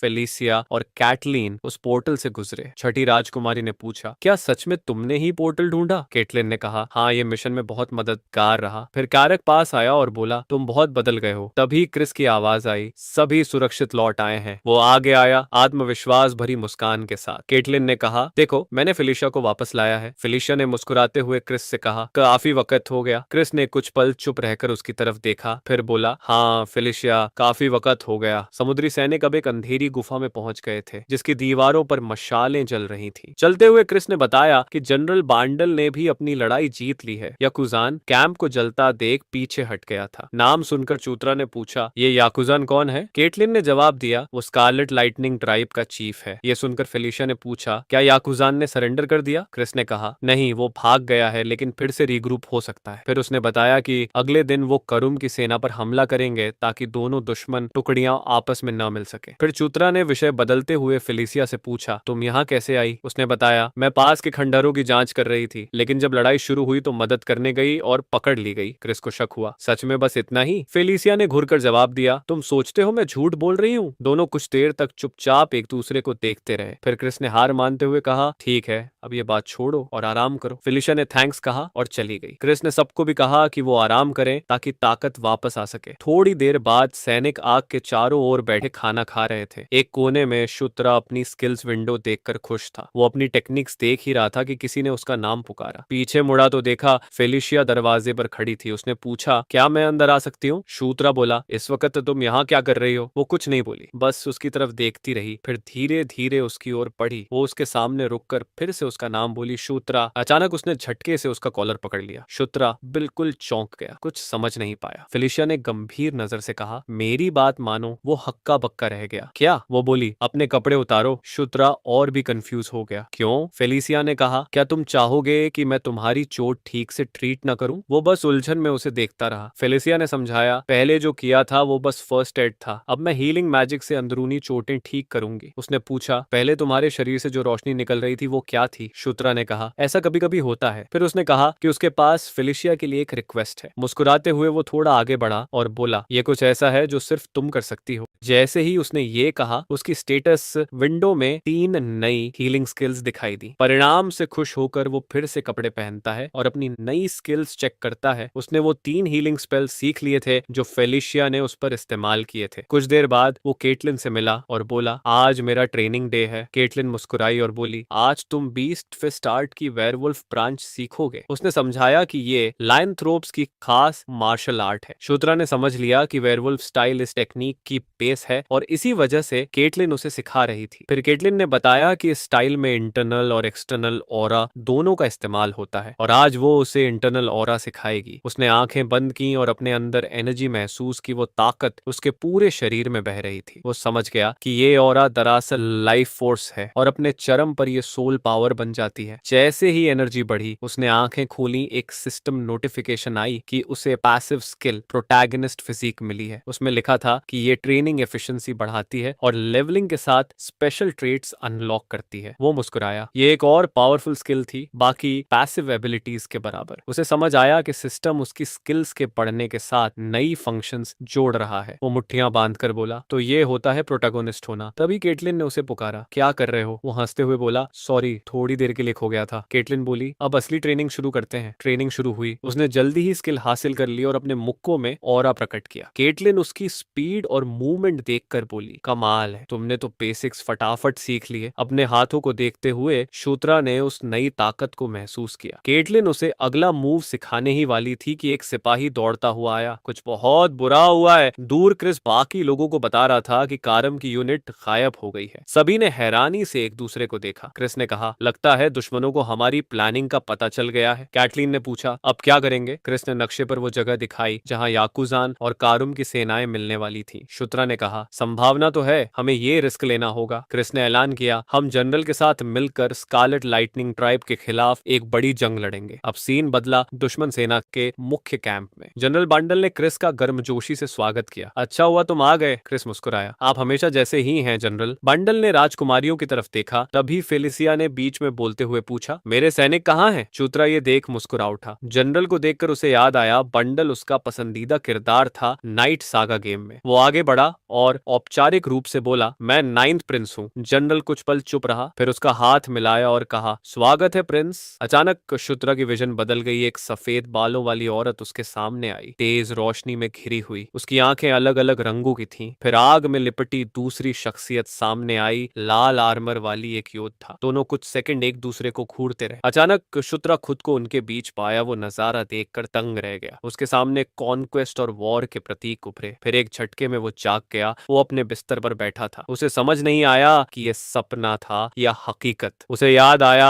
रंगीन आंखों वाली और वो लाल योद्धा, लेकिन कौन थी ये नहीं समझ पाया। तभी कैरिक अंदर आया और बोला, प्रस्थान का समय हो गया है। दोनों टेंट से बाहर निकले सैनिक युद्ध की तैयारी में सामान उठा रहे थे। शूत्रा को बताया गया कि उसे लेफ्ट फ्लैंक की कमान मिली है। जनरल बंडल सेंटर में रहेंगे, क्रिस और केटलिन राइट फ्लैंक संभालेंगे और डार्क एल्व्स पीछे की रक्षा करेंगे। मार्च शुरू हुई और वो देखते ही देखते हजारों सैनिकों के बीच युद्ध के मैदान में पहुंच गया। सामने जनरल बंडल ने आदेश दिया, बैटल फॉर्मेशन बनाओ, आज दुश्मनों को असली पीड़ा का मतलब सिखाएंगे। उसकी आवाज गूंजी, सभी आगे बढ़ो। ऑर्क्स ने ढालें उठाई और हथियार ताने आगे बढ़े। पांडल संतुष्टि से देख रहा था, लेकिन तभी उसकी फौज के बीच एक भारी धमाका हुआ। उसने नीचे देखा, मैदान पर तबाही की एक लकीर फैल रही थी। फिर एक विशाल बालों वाला राक्षस स्वैम्प मैमथ उनकी सेनाओं को रौंदता हुआ आगे बढ़ने लगा। पांडल चिल्लाया, ये स्वैम्प मैमथ है, और उसके चारों ओर से एनर्जी ब्लास्ट्स बरसने लगी। स्पष्ट था कि ब्लास्ट्स उनके अपने साथियों की तरफ से आ रहे थे और धीरे धीरे स्कारलेट लाइटनिंग ट्राइब के योद्धा अपने ही लोगों के हमले में गिरने लगे। इस अफरा तफरी के बीच शूत्रा और कैरिक विनाश फैलते हुए देख रहे थे। चौंक कर शूत्रा को एहसास हुआ कि यह सब एक चाल था। उन्होंने धोखा खाया है। अब उसे समझ आया कि दुश्मन को शुरू से सब पता था, जबकि मैमथ्स अपनी पूरी ताकत के साथ आगे बढ़ते जा रहे थे। वो क्रीचर एक बेहद शायद विशाल स्वॉम्प मैमथ था। उसकी लाल आंखों में भयानक गुस्सा चमक रहा था, जिससे वो एक डरावनी दानवी शक्ल ले चुका था। इस खतरे का सामना करते हुए चूत्रा के चारों तरफ एक एनर्जी ऑरा बनने लगी। अचानक जमीन फट गई और तेज पंजों वाले नए राक्षस नीचे से बाहर आने लगे। कुछ ही देर में तलवारों से लैस लिजर्डमैन की एक सेना बैटलफील्ड में शामिल हो गई। इन नए दुश्मनों की अचानक एंट्री से शुत्रा और उसकी ट्रूप्स हक्का बक्का रह गए। दूसरी तरफ क्रिस को समझ आया कि दुश्मन बस उनके साथ खेल रहा था। हालात देखकर केटलिन ने सुझाव दिया कि बेहतर होगा वो पीछे हट जाएं और सही मौका मिलने पर दोबारा अटैक करें। उसने चेतावनी दी कि अगर वे ऐसे ही आगे बढ़ते रहे तो उनका पूरा सफाया हो सकता है। क्रिस ने कुछ पल चुप रहकर सोचा, फिर अपनी आवाज ऊंची की ताकि केओस के बीच सबका ध्यान उसकी तरफ जाए। उसने आदेश दिया कि मेजर्स पीछे की तरफ एक डिफेंसिव बैरियर बनाएं और बाकी सब रिट्रीट की तैयारी करें। आदेश मिलते ही ऑर्क्स और लिजर्ड मैन की लड़ाई और भड़क उठी। एक लिजर्ड वॉरियर ने शूत्रा पर हमला करने के लिए छलांग लगाई, लेकिन आखिरी पल में एक ऑर्क साथी ने उसकी जगह वार झेल लिया। कैरिक ने जोर से चिल्लाया, फॉर्मेशन बनाए रखो, जरा सी गलती मौत बन सकती है। शट ने सिर हिलाकर हामी भरी। अब उसे एहसास हो चुका था कि यह सब किसी सिंपल गेम से कहीं ज्यादा असली था। इस बीच क्रिस अकेले ही दुश्मनों के घेरे में लड़ता रहा। उसने जोर से चिल्लाकर कहा, किसी भी हालत में जिंदा रहो और वापस लौटो। कुछ देर बाद बचे हुए लोगों ने किसी तरह एक अस्थायी कैंप में रीग्रुप किया। वहां जख्मी सैनिकों का इलाज हीलिंग मैजिक से हो रहा था। टेंट के अंदर क्रिस ने मिशन की नाकामी की जिम्मेदारी खुद ली और अफसोस जताया कि उसे पहले शक करना चाहिए था। इस पर जनरल बैंडल ने कहा कि अब उनके पास दो ही रास्ते हैं, या तो पीछे हटना या फिर रीइंफोर्समेंट्स बुलाना। क्रिस ने हामी भरी और कहा कि वो अपने लोगों की जान सिर्फ प्राइड के लिए रिस्क पर नहीं डाल सकता। तभी फेलिशिया ने बीच में बोलते हुए कहा कि उसके पास एक और आइडिया है। उस यंग औरत ने सबको याद दिलाया कि उनका असली मकसद उस रीजन में गिश्का माउंटेन्स की एक रूइन को एक्सप्लोर करना था। शट को याद आया कि गेम में भी ये कैरेक्टर हमेशा रिसर्च और इन्वेस्टिगेशन में लगा रहता था। थोड़ी देर बाद फेलिशिया ने टेबल पर एक पुराना नक्शा फैलाया और उस पर एक जगह इशारा किया। उसने बताया कि वो अर्थ ड्रैगन के लेयर का स्टडी कर रही थी, एक एंशिएंट जगह जो पिछले 1500 सालों से बर्बाद पड़ी है। उसने कहा कि एनकीदू नाम का मैग्मा से जन्मा ड्रैगन अपने खजाने की रक्षा के लिए कई गार्डियंस रखता था और ड्वार्फ्स को उसी ने एक खास हथियार दिया था, the anvil that gives life to thunder. फिर उसने बताया कि ये रेलिक इतनी पावरफुल है कि वो गार्डियन चीमास को कंट्रोल कर सकती है और आर्मी लेवल मैजिक तक कास्ट कर सकती है। फेलिशिया ने हाथ मेज पर पटका और बोली, विस्ट्री का एक ही रास्ता है, वो रेलिक ढूंढना। जनरल बंडल ने तुरंत पूछा, वो एनविल है कहाँ? क्रिस ने जवाब दिया कि उसे एग्जैक्ट लोकेशन नहीं पता और अभी के हालात में ये जानकारी प्रैक्टिकली बेकार है। उसने कहा कि वो अपने सोल्जर्स की जान एक ट्रेजर हंट में रिस्क पर नहीं डाल सकता। फेलिशिया ने तुरंत क्रिस की बात काट दी। उसी वक्त चूत्रा आगे बढ़ा और सबको भरोसा दिलाया कि वो रेलिक वाकई इसी जगह पर है। उसने बताया कि उसे हीरो लोच की कहानी और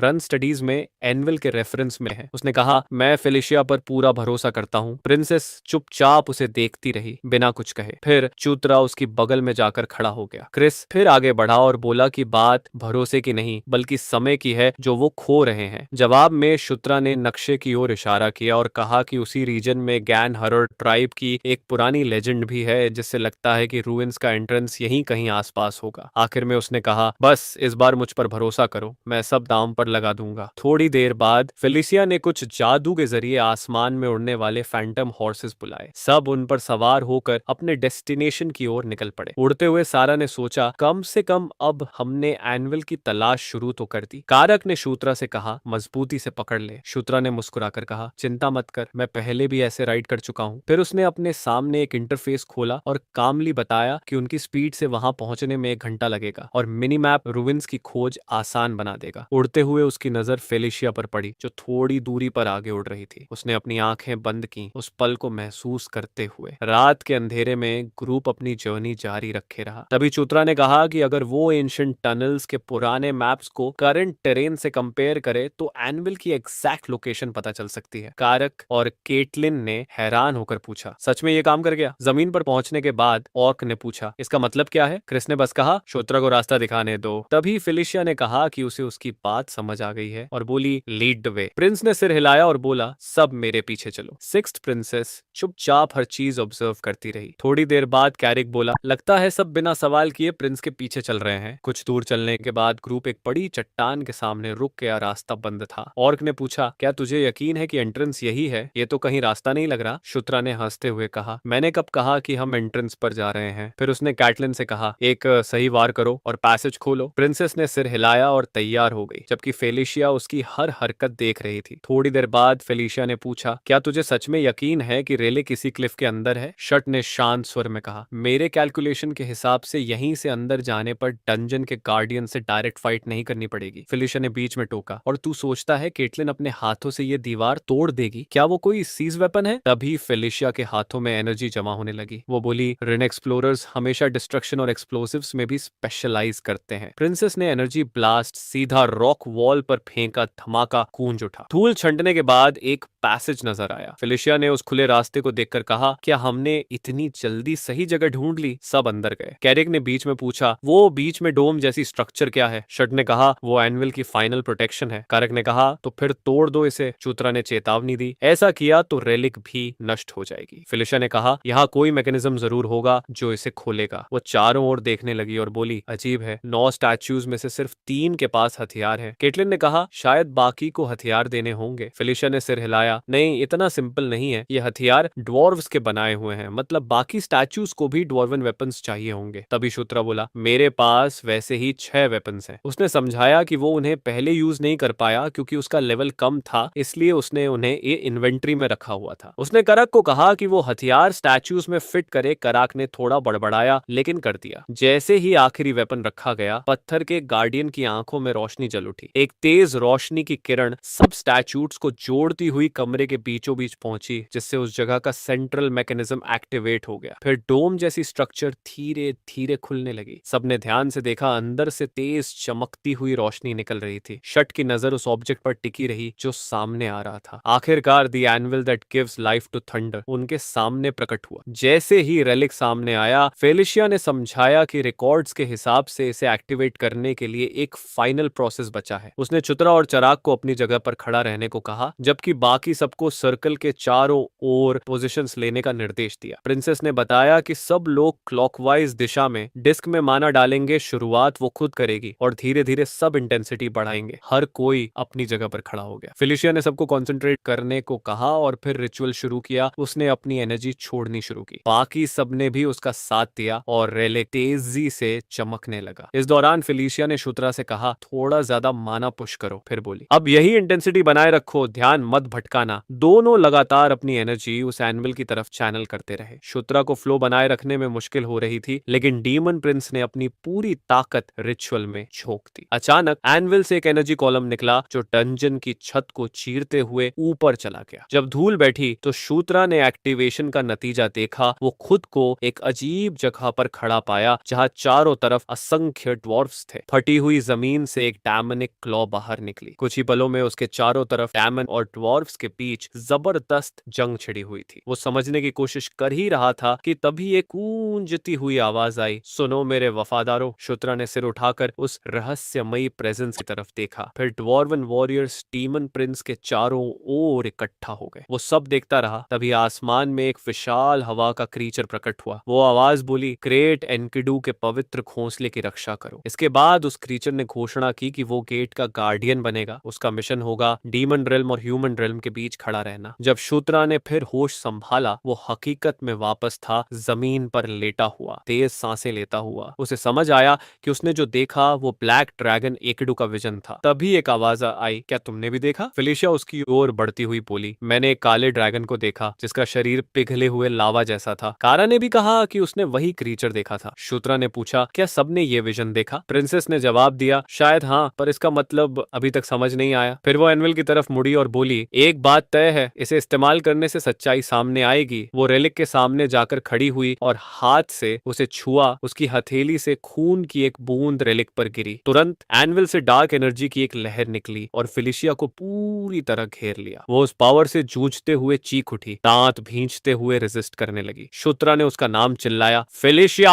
वो उसकी तरफ दौड़ा और बोला, रुको। उसने फेलिशिया का हाथ पकड़ लिया और उसी पल डार्क एनर्जी ने उसे भी घेर लिया। एक जोरदार धमाका हुआ। कमरे के बीच से एनर्जी का विस्फोट फैल गया। दूर खड़े कराक और केटलिन दोनों ने उनके नाम पुकारे। शूत्रा भी उस अंधेरी ऊर्जा में चिल्ला उठा। तभी ये रहस्य सामने आया कि ये एनर्जी अर्थ ड्रैगन एनकिडू की थी, जो उन लोगों की परीक्षा ले रही थी जो उसकी शक्ति को बिना अनुमति हासिल करना चाहते थे। एनर्जी के बीच से एक आवाज गूंजी, to conquer is to dominate. धीरे धीरे एक्सप्लोजन शांत हुआ और जमीन पर सिर्फ एक एनर्जी क्रिस्टल बाकी रह गया। कुछ पलों बाद शूद्रा दिखाई दिया, घुटनों के बल झुका हुआ उस ऑब्जेक्ट को पकड़ते हुए। उसका आधा चेहरा अंधेरे से ढका था और एक आंख भयानक रोशनी से चमक रही थी। दृश्य बदलता है। अब एक कैनियन में ऑर्क्स का कैंप दिखता है। एक लुकआउट क्लिफ के ऊपर से नीचे की एक्टिविटी देख रहा था। उसने बाइनोक्यूलर्स उठाकर सर्वे किया और बड़बड़ाया, क्या सच में ये बेवकूफ सोचते हैं कि इन्हें कोई नहीं देख रहा? वो अपने लीडर के सामने झुका और पूछा, क्या हमला कर दें? स्कारलेट लाइटनिंग ट्राइब का चीफ याकुजान चुपचाप सुनता रहा। फिर उसने आदेश दिया, सभी तैयार हो जाओ, अब इन्हें खत्म करना है। याकुजान अपनी सेना के सामने खड़ा होकर बोला, जो बचे हैं उन्हें मिटा दो। शूद्रा ने कारक को हेवी वेपन से सेट करने को कहा। उसने बड़बड़ाते हुए मान लिया। अचानक दोनों ने आसमान की ओर देखा। एक विशाल आग का गोला ऊपर से कैंप की तरफ गिरा। जबरदस्त धमाके से जमीन हिल गई। कई ऑक्स ब्लास्ट में उड़ गए। स्कारलेट लाइटनिंग ट्राइब की लाल चमड़ी वाली सेना ने आगे बढ़कर हमला कर दिया। केओस के बीच क्रिस मूनलाइट खुद को हरे चमड़ी वाले ऑर्क से घिरा पाया। उसने देखा न केटलिन थी न फेलिसिया। इसी बीच कई और एक्सप्लोजन्स गूंजे। याकुजान दूर से यह सब देखता रहा और बोला, ये डीमंस बिना जमीन जाने सीधा फंस गए। उसने अपने मेजेस को आदेश दिया, बाकियों को खत्म कर दो। पर तभी एक मेज के हाथ में अजीब एनर्जी भर गई। उसका शरीर मानो उसका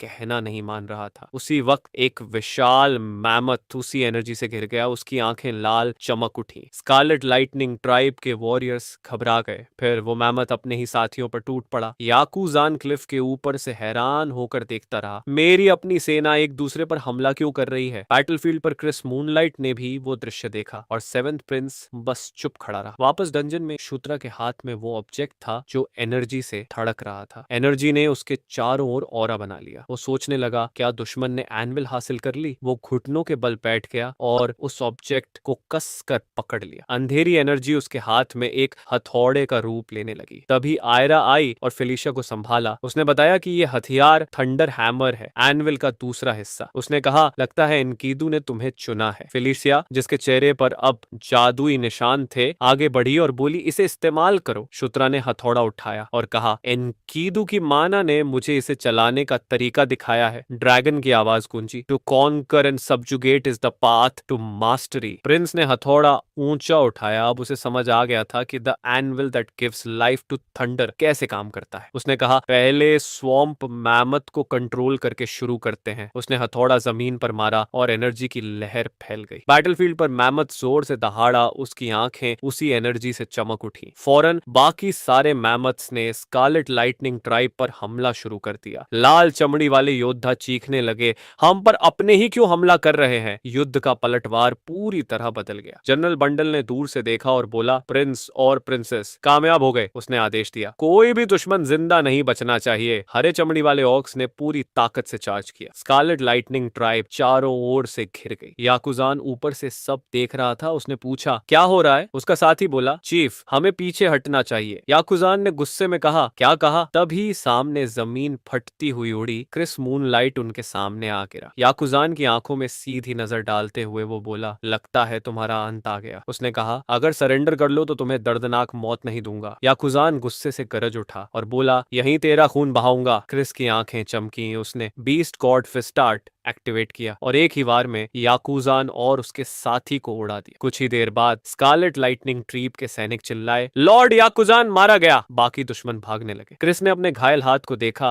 और मुस्कुराकर कहा, अब बस बचे हुए को खत्म करना बाकी है। फिर उसने सोचा कि अगर वो दोनों न होते तो शायद उन्हें इतनी बड़ी परेशानी नहीं होती। क्लिफ के ऊपर से प्रिंस बस यही उम्मीद कर रहा था कि उन्हें कुछ नुकसान न हुआ हो। डंजन में वापस एक प्रोजेक्शन ने बाहर चल रही लड़ाई दिखाई। कैरेक ने पूछा कि क्या ये मैमथ की विजन है, तो फेलिशिया ने कंफर्म किया कि एनविल में सारी ट्रेजर्स के गार्डियंस को कंट्रोल करने की शक्ति है। प्रिंसेस ने कहा कि इस पावर के साथ स्कारलेट लाइटनिंग ट्राइब, और तभी उनका शरीर झुक गया और वो बेहोश हो गई। तुरंत सैरा ने उन्हें सपोर्ट किया। फ्राउनिंग, सैरा ने पूछा कि प्रिंसेस ठीक हैं या नहीं, और फेलिशिया ने बस इतना कहा कि थोड़ी रेस्ट से वो बेहतर हो जाएंगी। जैसे ही ग्रुप ने उनकी मदद के लिए इकट्ठा किया, कैरिक ने साइड की ओर देखा। उसी समय सबने देखा कि शूद्रा गायब हो गए थे। केवल खाली हॉलवे बचा था। दूर कहीं चुत्रा जश्न मना रहा था। अब आखिरकार वह आराम से सांस ले सकता था क्योंकि उसके सामने कई लेवल अप नोटिफिकेशंस दिखाई दी। उसने तुरंत सोचा कि सडन एडवांसमेंट शायद एनकीडू के रेलिक को कंट्रोल करने की वजह से हुआ। कुछ ही देर बाद एक नई नोटिफिकेशन आई, उसका कॉन्क्वेस्ट स्किल लेवल अप हो गया। स्किल स्क्रीन खोलकर उसने देखा कि कॉन्क्वेस्ट और अंडर द किंग्स बैनर दोनों एडवांस्ड हो चुके हैं। हालांकि वो पूरी तरह नहीं समझा, लेकिन उसने कंक्लूड किया कि मेन स्किल को मजबूत करना सिर्फ अच्छा ही हो सकता है। फिर उसकी नजर नए अक्वायर्ड किंग्स नाइट पर गई, जिसे उसने एक समनिंग स्किल माना। तभी किसी ने उसे बुलाया। केटलिन दौड़ती हुई उसके पास आई। उसे याद आया कि वो बिना किसी को बताए चला गया था। अपोलोजाइज करने से पहले ही प्रिंसेस ने उसके हेड पर जोरदार पंच मारा। फिर उसने उसे डांटा कि ऐसे गायब क्यों हुआ, और शूत्रा ने बस माफी मांगी। थोड़ी देर बाद उसने छोड़ा और कहा कि अब जब वो सेफ है तो वापस चलना चाहिए, लेकिन वहां कैंप करना होगा। चलते हुए केटलिन ने बताया कि ओरिजिनल प्लान अलग था, लेकिन एक प्रॉब्लम आ गई थी। शट ने तुरंत पूछा, क्या प्रॉब्लम है? पता चला कि फेलिशिया बेहोश हो गई हैं। कैटलीन ने कहा कि शायद उन्होंने खुद को ओवर एक्सर्ट किया क्योंकि अभी अभी स्कारलेट लाइटिंग ट्राइब से मुक्त हुई थी। उसने बताया कि फेलिशिया ने कहा था कि वो ठीक रहेंगी, लेकिन अब यह अनिश्चित था कि कब वे जागेंगी। प्रिंसेस ने कहा कि उनके बिना फैंटम हॉर्सेस समन नहीं कर सकते, इसलिए अब भी उन्हें वहीं वॉच करना पड़ेगा। शट ने अग्री किया, लेकिन सोच रहा था कि क्या फेलिशिया सच में ठीक रहेंगी। माउंटेन्स के पास नाइट रेस्टिंग कर रहा था। रूइंस के अंदर ग्रुप हॉल में स्कैटर्ड होकर रेस्ट कर रहा था। डीमन प्रिंस एक पिलर के अगेंस्ट बैठा रहा, आर्म्स क्रॉस्ड। कुछ ही देर बाद उसने सोचा कि लेवल अप होने की वजह से क्या उसकी स्टैमिना फुली रिकवर्ड हो गई है। थकान महसूस नहीं होने पर उसने डिसाइड किया कि बस सुबह तक वेट किया जाए। तभी एक आइडिया आया, क्योंकि वे रूइंस में हैं, वहां वेपन्स और ट्रेजर्स हिडन होंगे। उसने सोचा कि जगह ट्रैप्स और गार्डियंस से भरी होगी। उसकी नजर थंडर हैमर पर पड़ी। वेपन को देखते हुए उसने सोचा कि अगर वो इस जगह का रूलर होता तो क्या होता। आखिरकार उसने कंक्लूड किया कि एम्बलम की पावर सिर्फ वहीं काम करती है और रूइंस के अंदर ये एब्सोल्यूट पावर के रूप में मैनिफेस्ट होती है। शट ने समझ लिया कि उसे पूरी टेरिटरी का ऑल एक्सेस पास मिल गया है। इस बीच कारक हॉल के फ्लोर पर गहरी नींद में सो रहा था। शुत्रा ने जाकर उसे जगाया और इनवाइट किया कि उसके साथ कहीं और चले। दोनों एक डार्क टॉर्च लिट कॉरिडोर से साथ चलने लगे। कारक ने पूछा कि क्या ये सेफ है। शुत्रा ने रियश्योर किया, मैं इस जगह का रूलर हूँ, कुछ वरी करने की जरूरत नहीं। जैसे ही शुत्रा ने एक स्टोन डोर खोला, उसने कैरिक को रिमाइंड किया कि रूइंस में अच्छी वेपन्स हिडन हो सकती हैं। ऑर्क ने ध्यान से कमरे में झांका और तुरंत चेताया कि फ्लोर पर एक जाइगैंटिक मॉन्स्टर पड़ा है। क्रीचर को देखकर डीमन प्रिंस ने पहचान लिया ग्रिफिन शेप्ड आर्च कोलम, एक शक्तिशाली एनिमी। कैरिक ने कमेंट किया कि अगर केयरलेस होते तो मर सकते थे और सजेस्टेड कि जल्दी रिट्रीट करना चाहिए। ऑर्क का डर छुपा नहीं, लेकिन शुत्रा ने उसे कावर्ड कहा। तभी कॉरिडोर के अंत में एक बड़ी स्टोन डोर खुली। डोर क्रॉस करते ही कैरिक एक्साइटेड होकर बोला, अंत में ट्रेजर मिल ही गया। ऑर्क ने आर्मर पीस उठाया और प्रिंस ने अग्री किया कि क्वालिटी शानदार लग रही है। क्लोज इंस्पेक्शन में उसे माना कि सब ऑरा महसूस हुई मैजिक आर्मर था। प्रिंस ने आइटम कारक को दिया, जो हेजिटेंट करते हुए पूछा, क्या मैं इसे रख सकता हूँ? प्रिंस ने कंफर्म किया, आर्मर उसके लिए बड़ा था। और ऑर्क ने धन्यवाद दिया। थोड़ी देर बाद पास की टेबल पर कुछ कॉइन्स पर उसकी नजर पड़ी। उसने एंशिएंट गोल्ड कॉइन उठाया और डिसाइड किया कि सारी यूजफुल आइटम्स इन्वेंट्री में रखेगा। कैरिक को सब वैल्यूएबल चीजें गैदर करने का इंस्ट्रक्शन दिया। तभी कमरे के कोने में एक चेस्ट पर उसकी नजर पड़ी। पास जाकर ओपन किया, पूरी तरह कॉइन्स से भरी थी। उसी समय अजीब आवाज कमरे में गूंजने लगी। सरप्राइज होकर उसने पीछे देखा, एक वॉल धीरे धीरे स्लाइड होकर हिडन स्पेस रिवील कर रही थी। शुत्रा ने डिक्लेयर किया, कुछ तो है इसके पीछे। वो न्यूली एक्सपोज्ड पैसेज की तरफ बढ़ा। नैरो कॉरिडोर क्रॉस करने पर एक विशाल चेंबर खुली। प्रिंस बस साइलेंट रहा, हर डिटेल ऑब्जर्व करता रहा। सेंटर में पेडेस्टल पर एक ऑब्जेक्ट पिक्यूलियर एनर्जी में फ्लोट कर रहा था। उसने तुरंत पहचान लिया, माना रेलिक से आ रही थी, पहले कभी देखी न होने के बावजूद। इंस्टिंक्टिवली नाम आया एनकीडू। जल्दी ही उसने आइटम को आइडेंटिफाई किया, gauntlet of Enkidu, true name revealed Earthquaker. Pedestal के सामने खड़ा होकर वह बस रेलिक को देखता रहा। तभी एक वॉइस गूंजा, valiant night of conquest. Instantly उसने समझ लिया ये गॉन्टलेट ऑफ एनकीडू है। रेलिक बुला रहा था तो डीमन प्रिंस उसकी तरफ बढ़ा। जैसे ही उसने हैंड गॉन्टलेट की सरफेस को छुआ, मल्टीपल नोटिफिकेशंस आए, लेवल, माना, मेंटल और फिजिकल स्ट्रेंथ इनसफिशिएंट। वो सोचने लगा, क्या मैं इसे विल्ड भी नहीं कर सकता? तभी एक नई मैसेज फ्लैश हुई, परमिशन ग्रांटेड। अगली नोटिफिकेशन, गॉन्टलेट ने उसे अपने मास्टर के रूप में रिकॉग्नाइज किया। Last declaration, user of Earthquaker changed to शूत्रा। वहीं पल में गॉन्टलेट उसकी आर्म पर अटैच हो गया। एनर्जी की लहर फैल गई, पूरे हॉल को फिल कर दिया। वो बस वॉच करता रहा, सरप्राइज में कि एनर्जी उसके बॉडी में फ्लो हो रही थी। गॉन्टलेट को देखकर उसकी उसकी एस्टॉनिशमेंट छुपी नहीं। स्ट्रेंथ, माना और रेजिस्टेंस एट्रीब्यूट्स ड्रास्टिकली बढ़ गए। उसने सोचा ये सिर्फ इक्विप करने से कैसे पॉसिबल हुआ और पॉन्डर किया कि प्रॉपर लेवल पर क्या होगा। एन्चांट होकर बोला, गॉन्टलेट सच में इनक्रेडिबल है। इंफॉर्मेशन स्क्रीन पर क्लियरली दिखा, गॉन्टलेट ऑफ एनकी2। प्रिंस कंक्लूड किया, आइटम एक्सपेक्टेशन से भी बेहतर था। तभी कैरक उसके पीछे आया। क्या हुआ? ऑक ने बताया कि उसने सब देखा, इंक्लूडिंग वो पल जब गॉन्टलेट अचानक सामने आया। चूत्रा ने सोचा अगर इन्वेंटरी रिवील हो गई तो प्रॉब्लम होगी। कारा ने कहा, अगर कोई जान गया तो बर्डन होगा, लेकिन तुमने प्रॉमिस किया है सीक्रेट फॉरएवर रखोगे। प्रिंस ने कहा, अब जब सब कुछ मिला वापस चलना चाहिए। लीव करने से पहले उसने कमेंट किया, ये जगह मुझे अच्छा नहीं लग रहा। थोड़ी देर में दोनों एग्री हुए, अब लौटना बेस्ट रहेगा। दोनों सीक्रेट चेंबर से बाहर आए और ट्रेजर रूम में वापस आए। तभी रूम के दूसरी साइड पर कुछ प्रिंस की नजर में आया। उसने हैंड उठाकर कारक को रोक दिया और कहा, थोड़ी देर रुको। ऑर्क ने पूछा, क्यों? शूत्रा ने बस पॉइंट किया, वही है जो हमें चाहिए। मेन हॉल में उसने फेलिशिया को एक पोर्टियन दिया। उसने तुरंत पी लिया। उसी पल उसकी बॉडी में एक ब्राइट ग्लो फैल गया जिसने सबकी नजरें उसकी तरफ खींच दी। थोड़ी देर बाद उसने धीरे धीरे अपनी आंखें खोली। उसे पकड़ते हुए शूत्रा ने पूछा कि क्या वो जाग गई है, और प्रिंसेस बस उसका नाम तो थी था, नाम ही फुसफुसाई। केटलिन की मदद से वो धीरे धीरे बैठ पाई और अभी भी चकराती हुई पूछी कि क्या हुआ। एथ प्रिंसेस ने फिर बताया कि चूत्रा ने उसके लिए एक माना रिकवरी पोशन लाई थी। अभी भी कंफ्यूज्ड फेलिशिया जानना चाहती थी कि इतनी रेयर चीज कहां से आई। शूत्रा ने बस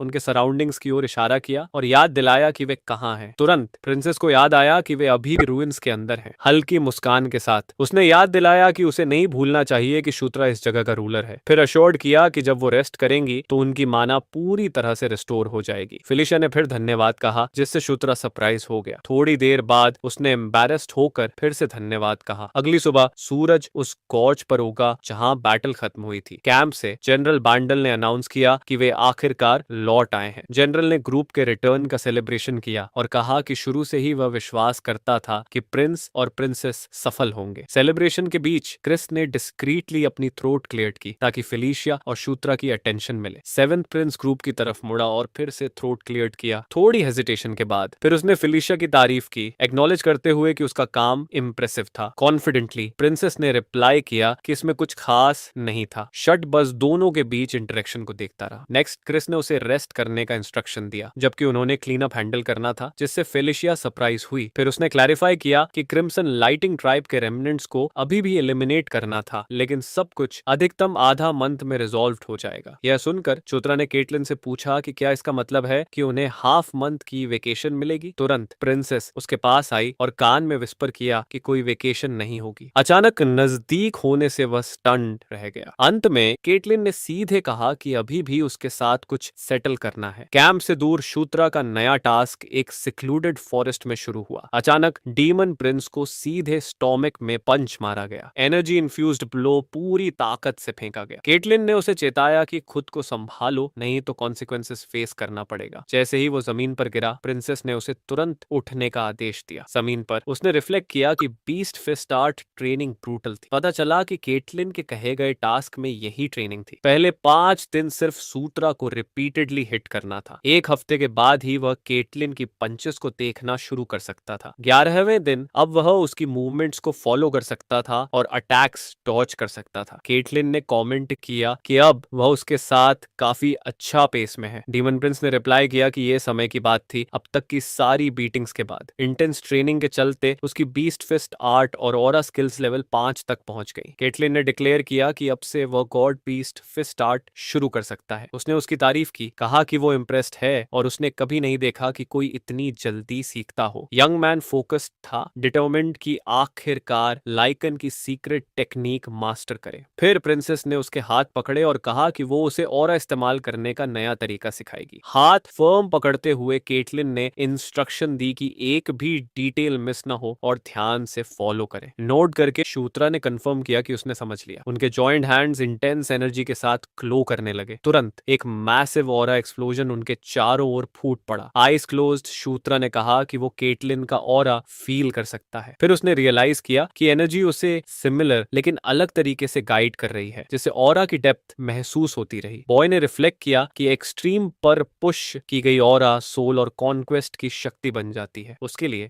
कॉन्करिंग और ओबीडियंस डिमांड करना एक फियर्स और डोमिनेटिंग पावर था। एनर्जी में फ्लोट करते हुए चूत्रा सोचता रहा कि क्या यही ट्रू ऑरा का अनुभव है। फॉरेस्ट में पिलर एनर्जी धीरे धीरे डिसिपेट हुई। थोड़ी देर बाद नोटिफिकेशंस आई, उसके पीस्ट फिस्ट आर्ट और ऑरा लेवल्स बढ़ गए। केटलिन ने बस कमेंट किया कि वह इनक्रेडिबल है। फिर एक और नोटिफिकेशन ने अनाउंस किया कि उसने god beast fist art level 1 acquire कर लिया। डीमन प्रिंस ने हाथ एनर्जी को देखा और अपने नए अचीवमेंट्स पर रिफ्लेक्ट किया। उसने फिस्ट बंद की और एक वेव ऑफ पावर रिलीज की। ऑरा कंटिन्यू करके स्वर्ल कर रही थी उसके और केटलिन के चारों ओर। अंत में एक नोटिफिकेशन ने इन्फॉर्म किया कि उसका लेवल 14 हो गया। मिस्टिकल फिगर की निगाह में शुत्रा ने डिक्लेयर किया, ये वो मोमेंट है जब सब कुछ वास्तव में शुरू होगा। ऑब्जर्वर साइलेंट रहा, एक ट्री के पीछे छिपा। अगली सुबह डीमन कैंप पूरी तरह रिस्टोर हो चुका था। टेंट में शुत्रा और केटलिन टेबल पर बैठे थे। डीमन प्रिंस ने पूछा कि क्या वह फिलिशिया के बारे में क्वेश्चन कर सकता है। वह समझना चाहता था कि उसके और क्रिस के बीच चीजें क्यों ऐसी हैं। फिलिशिया को एलाई के रूप में कंसिडर करते हुए उसने सोचा कि उनके टेंस रिलेशनशिप प्रॉब्लम हो सकता है। केटलिन ने बताया कि वे खराब नहीं गेट अलोंग करते, बस डिस्टेंट लगते हैं। उसने कहा कि उनके बीच कोई डायरेक्ट इंसिडेंट नहीं हुआ। फाइनली उसने सजेस्ट किया कि टेंशन शायद क्रिस और सिल्वन के कारण है। तुरंत उसने शुत्रा को स्कोल्ड किया कि सिल्वन का नाम कैजुअली यूज किया और वह प्रॉम्प्टली अपोलोजाइज किया। शुत्रा को याद आया कि सिल्वन डोब्लेड फेलिशिया का ट्विन ब्रदर ट्रबलसम एडवर्सरी था जब वह जेफर खेलता था। डीमन प्रिंस अब वंडर कर रहा था कि क्रिस और सिल्वन के बीच असली समस्या क्या हो सकती है। तभी क्रिस टेंट में आया, दोनों को सरप्राइज करते हुए। जैसे ही वह टेबल पर बैठा, शुत्रा ने पूछा क्या हो रहा है और इतनी जल्दी क्यों आए। क्रिस ने कहा कि सब पैक करें, मामला एक्सपेक्टेड से जल्दी रिजॉल्व हो गया और वे आफ्टरनून में डिपार्चर करेंगे। यह सुनकर चूत्रा ने पूछा कहाँ जा रहे हैं। 7वीं राजकुमार ने कहा